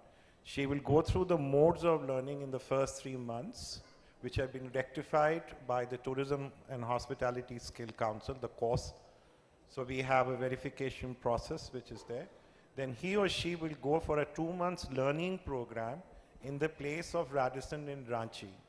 On the successful completion of the course, there is a guaranteed employability for her. So during the learning process and during the process, we can add credit scores to them. So that will be the beauty of this program, sir. So what we intend to do also, just to share with everyone, we are also talking to the Oberoi Center for Learning and Development, which in my mind is the world's best learning and development program for service sector. So they've written the rules. So we're talking to them to come out with 2 industry-led courses, which could be an F&B service or a guest service, which are then validated and certified by OCLD as the benchmark, as the best in the world. So that's how we are trying to progress in this. Thank you, Nagarji. Madam Fabian, Today, the entire, especially technical education system is facing a big challenge. That in terms of closing off all the hardcore branches like civil, mechanical, electrical, chemical, metallurgy, and gravitating towards only IT and computer science. Now, you are from a hardware industry. How do we change this perspective using whatever technology is available today with us through APAAR? How do we empower them and still continue to have civil as well as computer science, mechanical as well as computer science? So first of all, I think I should request people like you and sir to not allow institutions to close these branches. It's they are the real engineering streams, I would say. Now, I think it's more about the awareness. I always say that more than students, I think the awareness should be to the parents. In the sense that I think they're enamored by not really knowing what it is. Like, you know, computer science is also important. I'm not saying no, but I think instead of having this civil, electrical, mechanical, and computer science as separate, today if you see whether it is a civil engineering or a mechanical engineering, they are really, today we don't go and put brick and mortar really. And the project management, the scheduling or the monitoring, or we are using IoT. We can, example what is done in our industry, I can say that entire 10,000 equipments, construction equipments across 1,000+ sites of our country, which L&T is today executing. Sitting in the headquarters, we are able to see which machine is moving, which machine is deployed, which machine is surplus, where can I optimize this. This is the kind of technology that we are using everywhere. Data analytics. I mean, so much of data in terms of, you know, the volume of work done or the resource planning or materials, movements, they're all data. So we are using data analytics there. Okay, so data science is not, according to me, they are all not standalone. I don't know whether it's a good idea to actually do away with branches and just call them engineers, where they learn really the core plus the technology.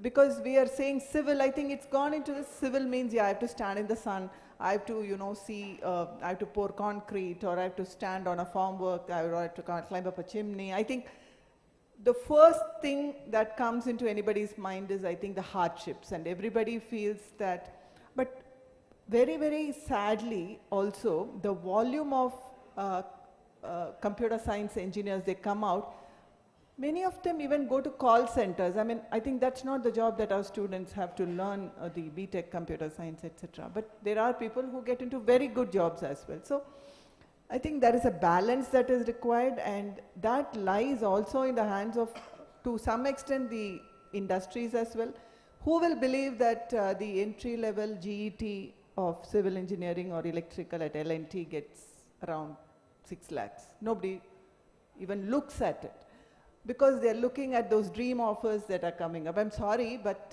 it's a very sad state of affairs sometimes.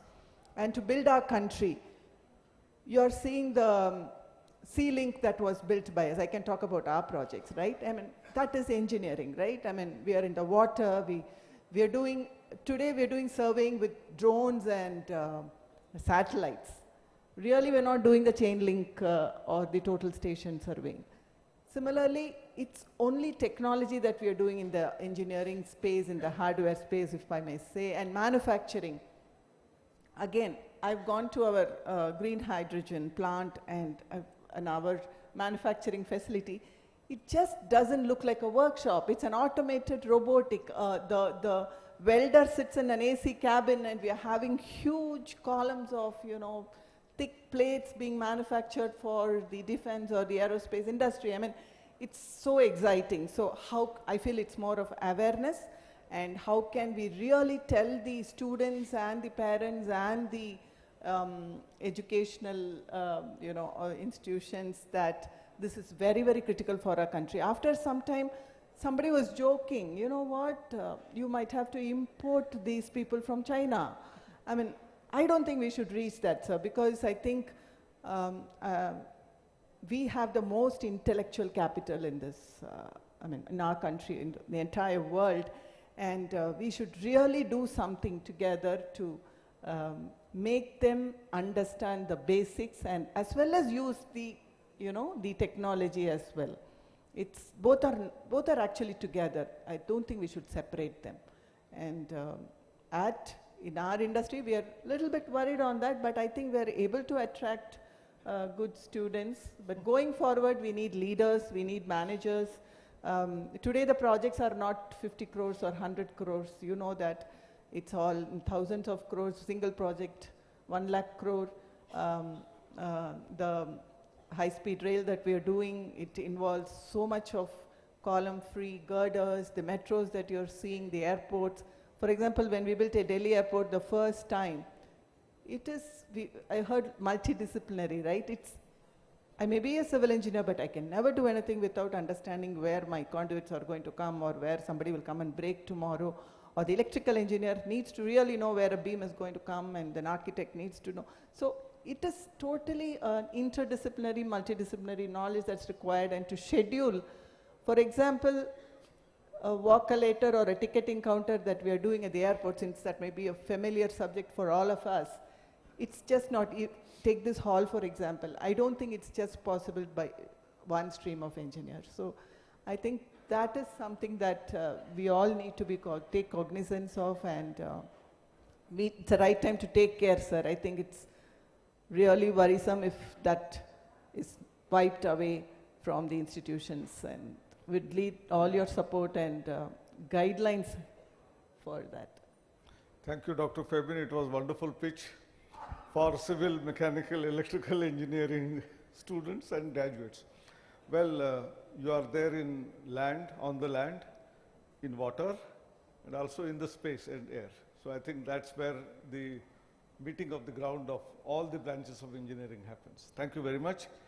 Brilliant panelists. I thank all of you for giving your views. A round of big applause for all the panelists. From an impressive history to a better tomorrow. Thank you very much for sharing your thoughts and reflecting on the vast possibilities that APAAR ID can bring forth. Thank you, and I think we have a lot of takeaways today.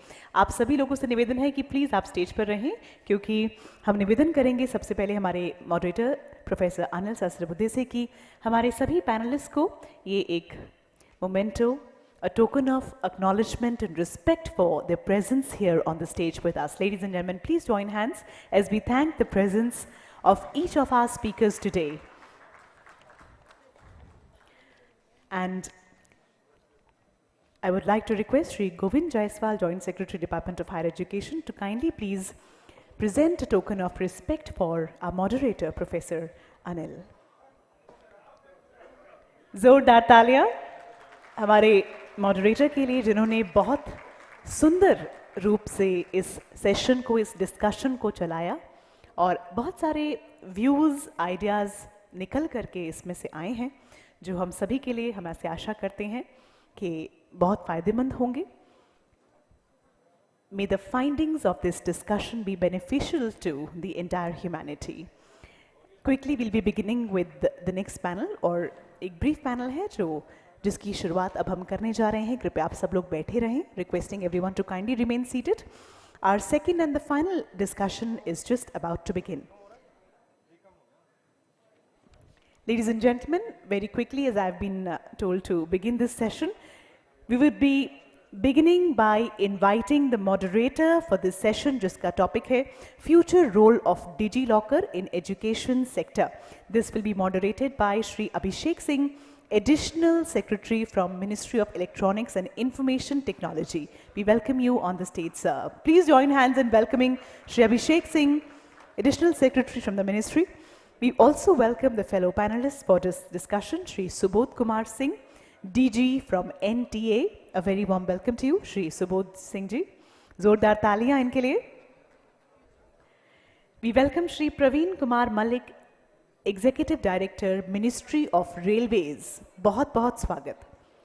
अभिनंदन श्री अभय जेरे, vice chairman AICTE। We welcome Professor Nageshwar Rao, Vice Chancellor from IGNOU. We welcome Shri Golok Kumar Simli, Chief Technical Officer, Ministry of External Affairs. Ladies and gentlemen, please join hands in welcoming each panelist on the stage. जोरदार तालियां सभी के लिए।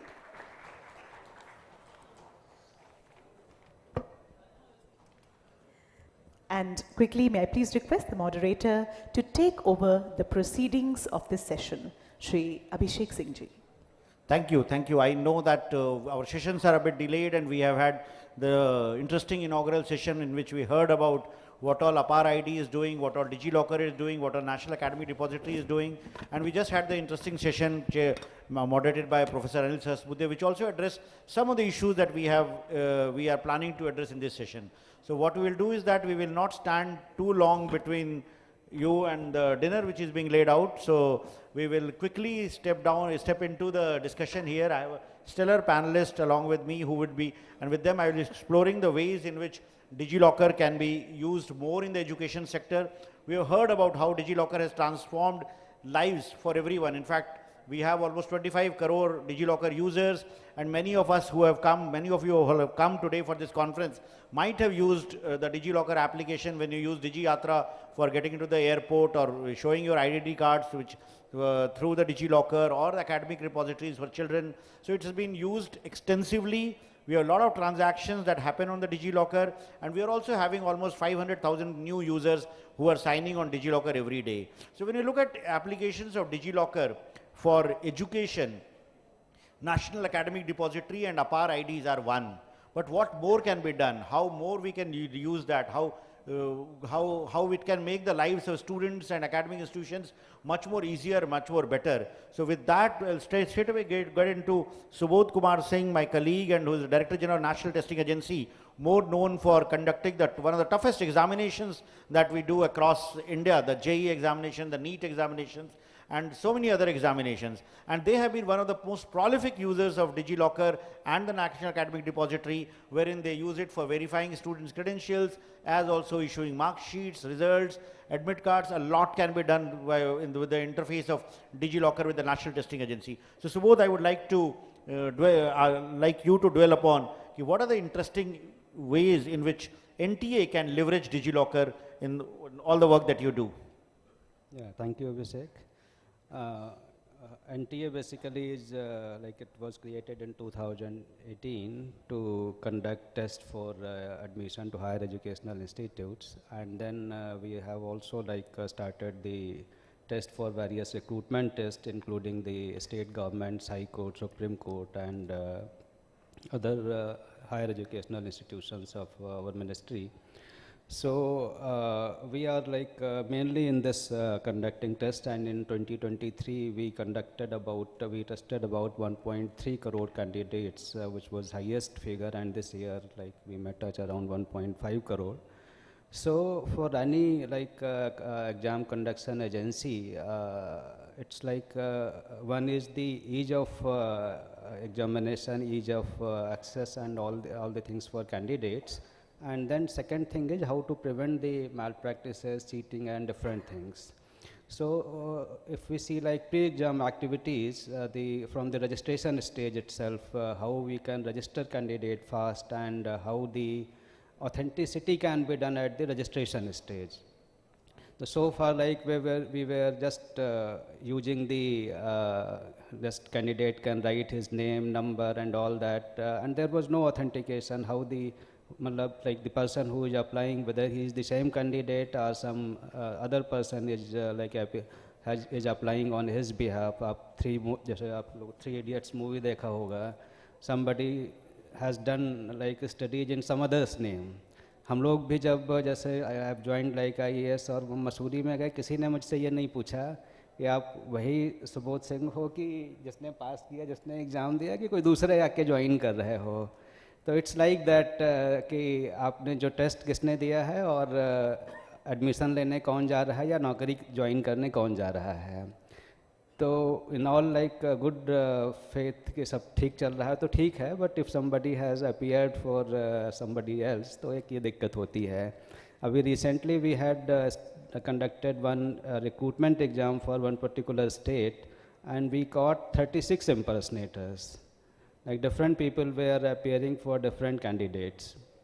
तो इस बार हमने जो JEE का रजिस्ट्रेशन स्टार्ट किया उसमें से वहाँ से हमने ऑथेंटिकेशन स्टार्ट किया on the basis of DigiLocker, on the basis of this APAAR ID, on the basis of Aadhaar, and now we have introduced PAN also, because PAN also is something which can be authenticated. So at pre-registration stage, if you use all these things, so authenticity of candidate is established, and the chances of impersonation or those things can be minimized like anything. And this year, when we conducted JEE, we could not find any impersonator. So this is one advantage, and now the school education has started this APAAR ID, and they have like registered so many crores of students. So it will be very easy for us to do the registration, like whether for NTA exams or school board exam. Once you have, like for any registration, then at the time of admit card, those can also be like integrated through DigiLocker, and then while sending the scorecard, those can also be integrated. So we are sending a scorecard through DigiLocker, then we can think of sending admit card also through DigiLocker. And these are very important documents, like not only for the integrity of exam, but if you want to find these things, if I want to see my scorecard of JEE, I don't have with me. It must be in some paper, somewhere I have missed it somewhere. So, or if you want to see your UPSC mark sheet, it is very difficult, like most of us may have lost it. Then the other thing is we have degrees of certificate mark sheet of 10th, 12th and degree final year level. But in between, like what subject I had studied in IIT or any university, or which credits I have taken, I mean, there is no record as such, because you don't keep all those things. So this is very good also, like if you want to see all those things just for any interest, what you have studied, a flashback agar karna ho at any time. So this is also a very important thing. Then like when the candidate goes to exam center, so like DG Abhishek mentioned this DG Yatra thing, how we can test the biometrics and all that, whether he is a genuine candidate and in a quicker time. So these things are, we have started doing all these things. So otherwise you say that you report to center 2 hours before the exam, 3 hours before the exam. So how we can do in minimum time? So this also we have introduced.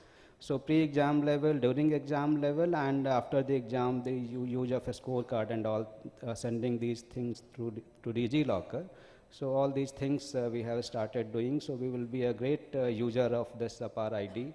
And it will help the candidates, it will help the NTA also. Thank you. Thank you, Subodh, for laying down how verifiable credentials can help the education ecosystem, not only for examinations, for conveying the results and for verifying who the candidate is, but also issuing admit cards and keeping records of academic records for long, not only for students to access themselves, but also allowing verifications, and ultimately when portability of academic credits will happen through the ABC and the APAAR ID, that will really, really facilitate education. So with that, the verifiable credentials brings me to Mr. Malik, the Executive Director from Ministry of Railways. And Railways, as we know, like has been at the forefront of computerization. In fact, one of the first digital projects that was taken up in our country was in railways and banking, and railways have really played a big role in enabling ease of travel, ease of access. And railways also conducts maximum number of examinations probably for their recruitment. So they can also, there is a lot of use case similar to NTO in railways, wherein DigiLocker can be used for not only conveying the results, but admit cards, the entire life cycle of examinations. So there can be multiple use cases in railways. So Mr. Malik, I would like you to delve upon in what ways railways can leverage something like DigiLocker.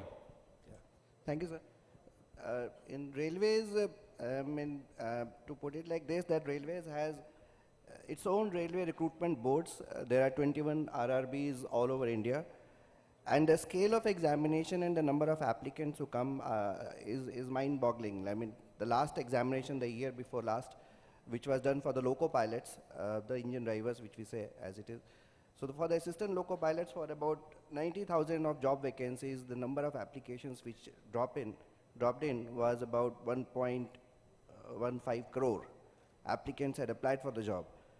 And then it becomes a huge administrative and logistics issue for the field units to conduct the examination all over India at this scale, issuing the admit cards, conducting the examination, then issuing appointment letters, then verification.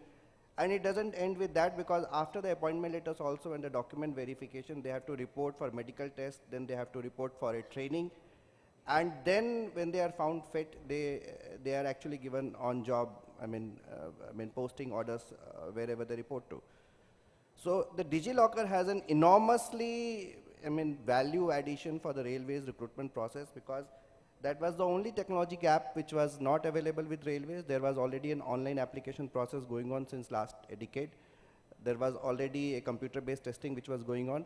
But the process of document verification, communicating with the candidates to issue admit cards, their verification at the examination center, then issuing appointment letters and document verification was the most time-consuming and most cumbersome and most manipulative part of the process. So DigiLocker has given enormous value addition, and Railway Ministry has taken this as a total exercise on which we are going to shift in this year 100% recruitment process through the DigiLocker system. Yeah, thank you. Thank you for highlighting what all railways can do.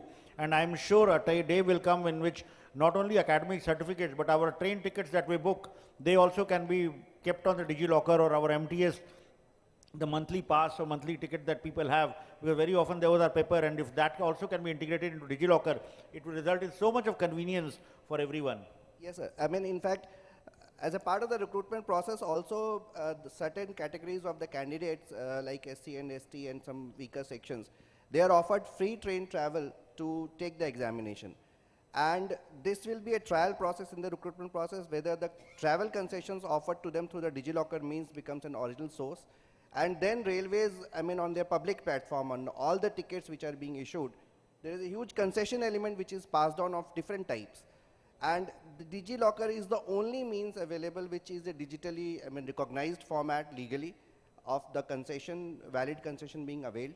So it has an enormous value potential in helping railways in this part, plugging this part of the travel process, because this is the most manipulative part also. Yes, sir.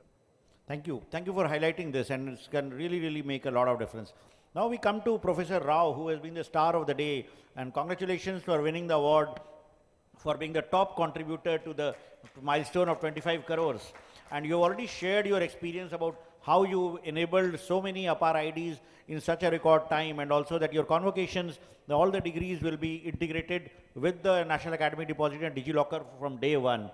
So given your experience and your of working with DigiLocker, what are the more new things that you can think of doing it, especially in the open university ecosystem? Rightly said, because this particular process, I was looking into it since 2020, because when the NEP has come up and we started thinking that how to go for ABC, and then the implementation of this use of National Digital Locker. Initially the process was very slow and we were learning how to go for it. When initially we wanted our learners to have the registration, they all were reluctant. They felt that why to have this particular thing? They are not willing to share the details. So therefore we revised our strategy to ask them to submit the details at the time of examination. There also we put it as optional, then we could get around 40% or so. So now the most important thing which we have to see is that make them aware. Tell the importance of this APAAR.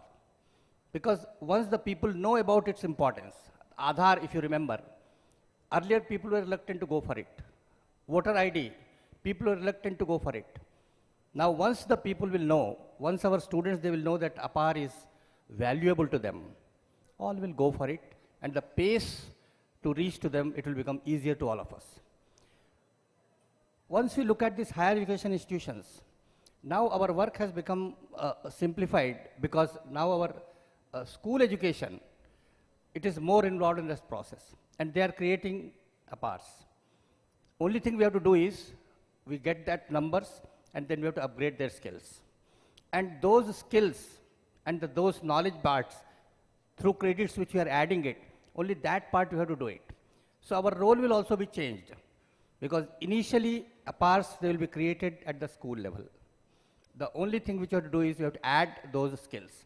And once we see those useful APAARs having the school education components, the knowledge and the skills, and the higher education components, knowledge and skills, you will find that what sort of skills are required for a particular job. And now, even for railways or for any other institution, they can pick up the learners through this APAAR only, that which candidate is useful for their job profile. And that is the utility which we all have to explain to the learners also, the students also, because now they will also know that the skills which they are getting it, the knowledge which they are getting it, both can be integrated, and when they go for any job, then both these things, they are being exhibited before the interview panel. And through that, their capabilities, they are being assessed in a much, much better way. So awareness, people should know about it, the students should know about it, and our duty is to reach to them. And that is why I'm trying to reach to them through our social media network. Right now, we are having 7 lakh followers. That too we created during the last 3 years only. And once we put anything there, it reaches to 7 lakh. So that particular mode is going to help us to make them aware that how this APAAR is useful to them. Recently, that NDL, that National Digital Locker team also, is now propagating that particular process through which they can also download their degrees. So once the people know, in the first year, I could get only 10% response when I have gone for the blockchain method through which the degrees were distributed. Second year, we got around 20% or so. And this year, we are targeting around 70 to 80%. So this is the process. If the learners, they start knowing about the importance of this APAAR, then the things will become, process will become easier for us, and our reach will also be much, much better. Thank you, Professor Rao, for sharing how you have enabled that. And there are so many lessons there which all of you who are present here and who are also contributing to building the APAAR ID and the entire National Academic Depository and ABC database can adopt and do that. And once we are able to do that, this entire APAAR ID and academic credentials, verifiable credentials, right from school education to higher education, along with skills, and if all of this is tagged to the DigiLocker profile of a person, this verifiable DigiLocker profile will become much more authentic than, say, maybe a LinkedIn profile or anything. So it will have immense value when it comes to hiring, when it comes to talent scouting, when it comes to getting more people employed in meaningful ways. So thank you for sharing that. And with this, I come to Mr. Simli, Golok Simli, who is synonymous of the story, the brilliant story of e-passports and the Passport Seva project that he has been leading as a CTO for quite some time. And we all know how getting a passport, that service has totally transformed from waiting in lines for hours to getting it instantly, getting to know the status and without having to pay bribes or any kind of thing. Getting passport has become one of the most easy thing in our entire digital India ecosystem. And one more thing, that the passport application is also integrated with the DigiLocker application. So, so when you apply for a passport, if you give access, if you give your consent for your DigiLocker account, then you don't have to forget paper documents, attested paper documents. You don't even need to submit a PDF document. The information with regard to your identity and address is fetched directly from the DigiLocker accounts, and the passport application is made, and you can get a passport without submitting even an online document. So thank you for being a great partner for DigiLocker. So given that passport, you are transforming the whole passport ecosystem, what more you think you can do for enabling ease of living with the help of DigiLocker? Thank you, sir. Thank you for bringing this. I would like to put 3 perspectives when you are enabling these kind of a platform, these kind of IDs, these kind of a, kind of a enablement at large scale across masses. And the first perspective I must bring saying that it is the global phenomena now when it comes to mobility of workforce and workspace, right? And when I say mobility of workforce and workspace, a student's category is no out of that scenario. Now, think of when I'm looking into that scenario and APAAR kind of a ID, my first take could be how do I seamlessly, error-free, anytime, anywhere, 24/7, any device kind of a scenario, can I verify and validate? If that is possible, I think APAAR will have a very big thing which achieve as a student, as a employee, as a going forward for different universities for admission. Why only in India, but across the globe also. The second important fact I want to bring is when we talk about any of these ID, whether I am talking about passport as a ID, Aadhaar as a ID, APAAR as a ID, it's all about the competencies of those IDs and it's all about its applicability. Let me quote an example. For an example, passport, all of us might be believing that this is merely a travel document. No, it's not. It enables you, it empowers you globally. It connects your business globally. It's also enable you for different purposes, for tourism, for health, for education, and so on and so forth. So, in fact, these IDs must be looked into in terms of entitlement, benefits, and its applicability. If I'm not doing that, these IDs are useless, valueless, nothing. And while we are enabling such kind of thing to these IDs, three other key things comes to my mind is, how do I govern? How do I govern? That is the first principles comes to my mind. The second is, when I'm governing, is that I'm taking care of the data security and privacy concerns intact? Wherever I am moving, whatever I am accessing, whichever route I am accessing, or am I kind of violating any kind of a data security and privacy principle? And third, we must not forget saying that whatever we are doing, we have to do which I call rules of engagement. And these rules of engagement are nothing but your compliances, regulations, law of the land. If I'm not building an ecosystem around that, I think I'm going somewhere terribly wrong. The last thing I must say that whether we deal with a business as a organizations or we kind of coming from government, we are dealing with citizens, masses at large. And as a business, you deal with a product, a solutions, or a kind of a portfolio of things. If we are dealing with customers, let's say we are dealing with citizens for various services, schemes, benefits, and so on and so forth. And the vertical could be whether it is a education vertical, whether it is a healthcare vertical, agriculture vertical. I always say that those 5 Ws we must think of.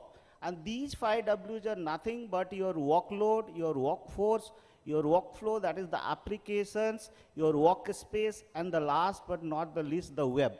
And if I have taken care of these 5 Ws, I must achieve those 4 S. And those 4 S are nothing but your speed, scale, security, and sustainability. And if I am again building an ecosystem around that, I am very much sure which we have achieved, saying that I'll be bridging many things in terms of literacy gap, in terms of rural and urban divide, in terms of bridging the economic conditions. I can bridge many things. But then the problem is we do not think about the entire ecosystem. So that's how I put it.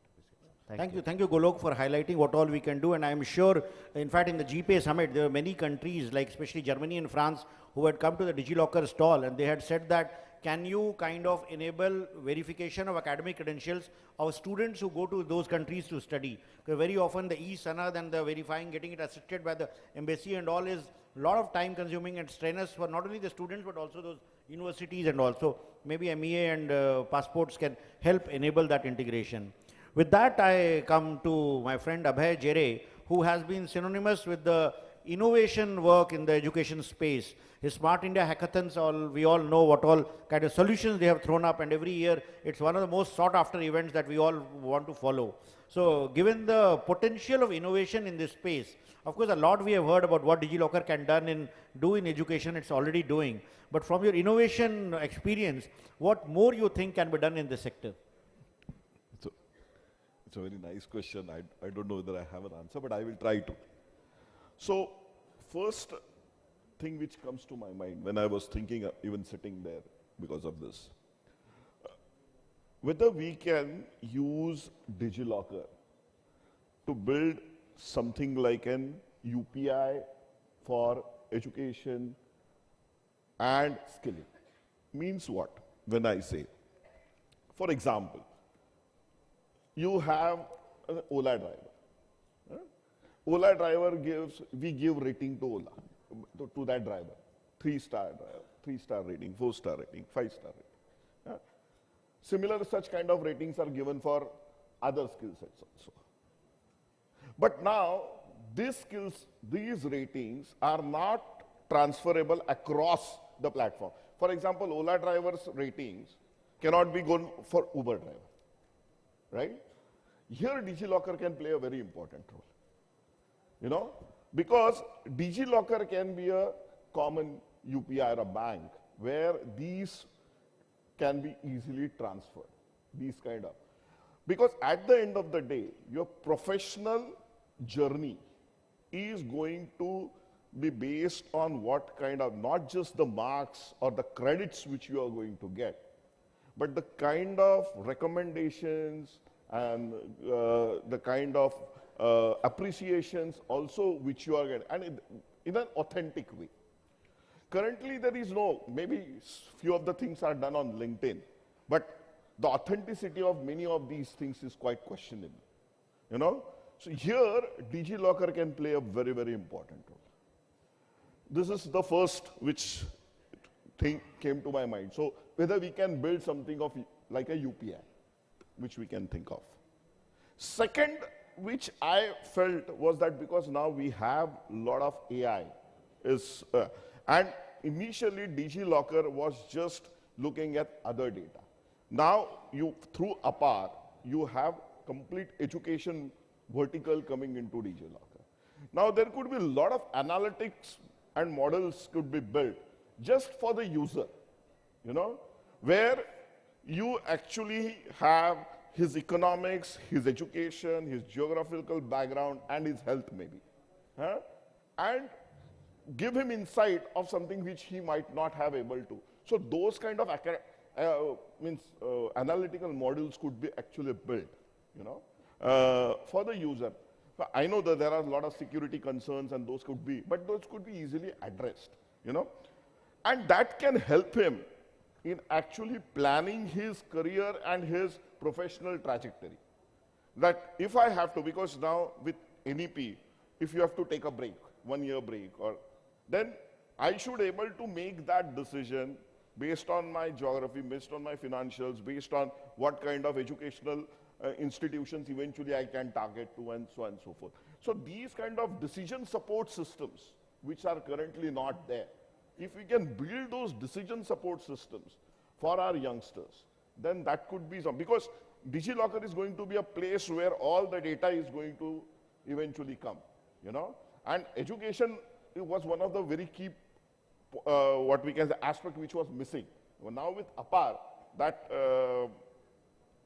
and that can help in career guidance and other basic things. So what I believe with this AI integration, if we can effectively look at, and there could be a lot of such applications which we can build, you know, I would say, let's do a one-day brainstorming or a hackathon or something of that sort on how we can build different kind of applications on top of, so at the end of the day, that education stack, which like India stack which we have, NETF is to some extent is trying to build that, but if we can actually conceptualize that complete education stack, which is integrated, then that could be one of the real good innovations which we can actually throw when we are looking at the end of the means by using DigiLocker.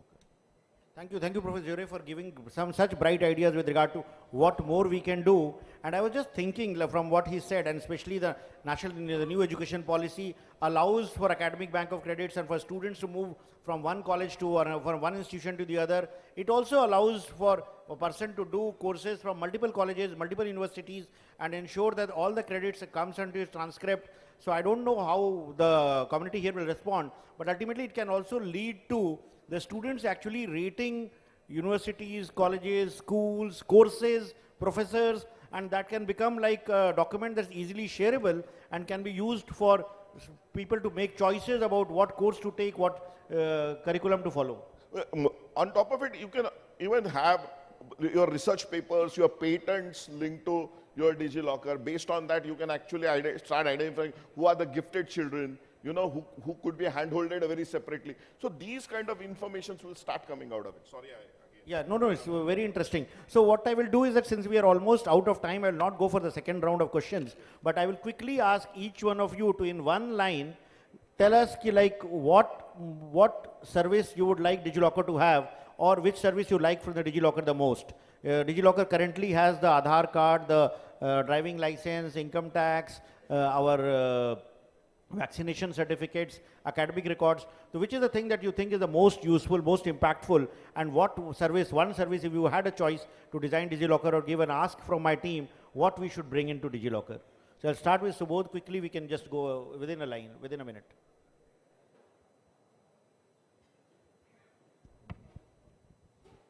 So as far as NTA is, as a user, we use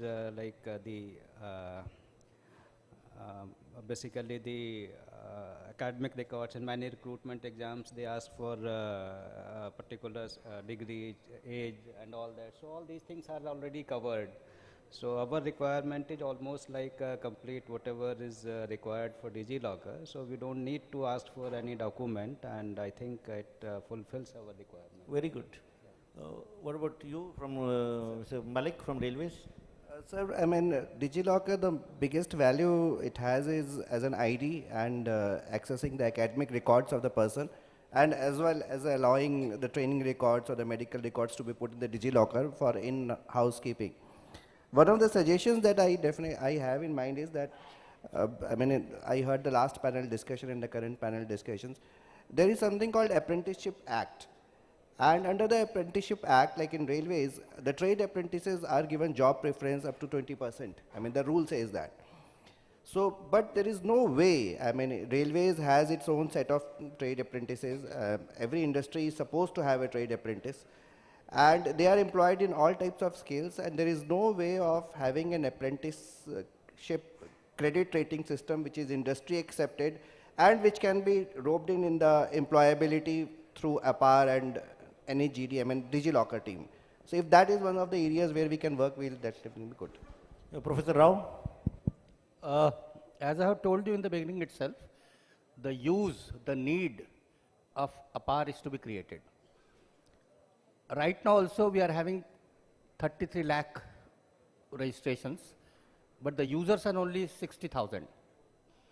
So unless the need is created, this entire process will have little relevance. The need is whenever any job requirements are coming, no need for advertisement. Even in that application also, you have to simply state the ID. That is going to help the institution also. Otherwise, I have to keep, right now I am also holding the interviews.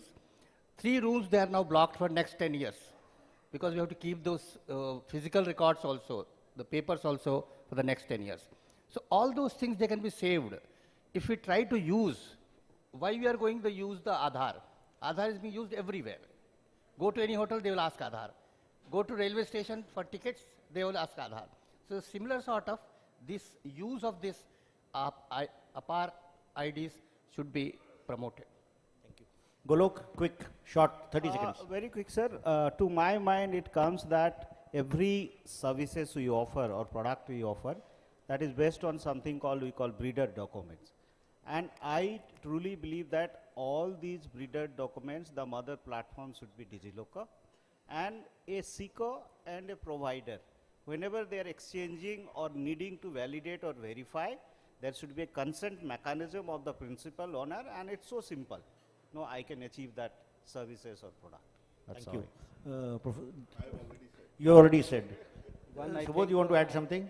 Yeah, like one other requirement for recruitment for admission to educational institutes is the requirement of various reservation certificates, whether it is for EWS, OBC, SC, ST, that is required. If that can be integrated through states, that is one.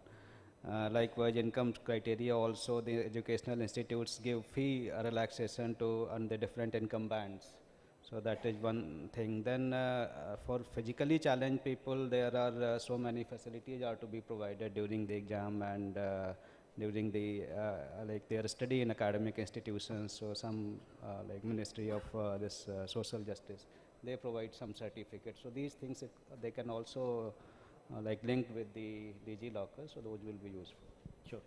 You want to add something?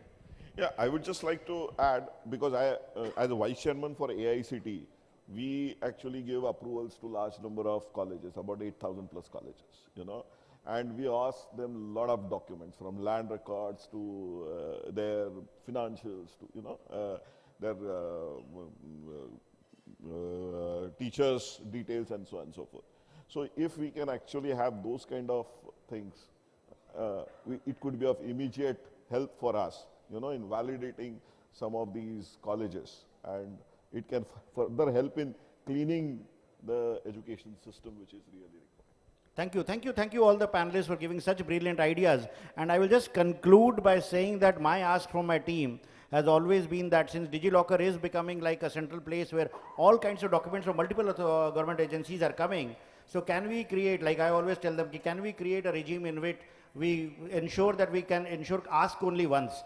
A citizen should be asked for a particular information only once, and if he gives his consent, and if any public authority, any department has that information, no other department should ask him to prove that information again if he agrees to that. If he gives his consent, तो अगर हमारे पास एक database में उसका address है, या date of birth है, या caste है, या income है, या कोई भी ऐसा document है जो any other department needs, so we should not ask him to prove again and again, and that would really mean a lot of ease of convenience for citizens and a lot of value that the DigiLocker can create. So that's our dream, that's where we want to go, and I am sure with the active partnership of all the partner ministries, whether it's Ministry of Education or External Affairs or Health or WCD or Skills and Employment, Skills and Entrepreneurship, we will be able to achieve that one day. And your involvement, the academic institutions, your partnerships will be very, very critical in that. So with that, we come to an end of this panel, and I thank all my fellow panelists for contributing to this very enriching discussion. Thank you.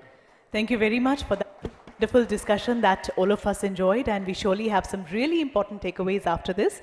May I please request the moderator, Shri Abhishek Singh Ji, to please present tokens of acknowledgement, respect and appreciation for each of our presenters, our speakers. जोरदार तालियों के साथ आइए हम भी आभार व्यक्त करते हैं, धन्यवाद करते हैं हमारे सभी पैनलिस्ट का, जिन्होंने हमें समय दिया और अपने कुछ विचारों को हम सभी के साथ साझा किया. और अंत में मैं पुनः निवेदन करना चाहूँगी गोविंद जी से कि आप हमारे मॉडरेटर को सम्मानित करें, उनका आभार व्यक्त करें.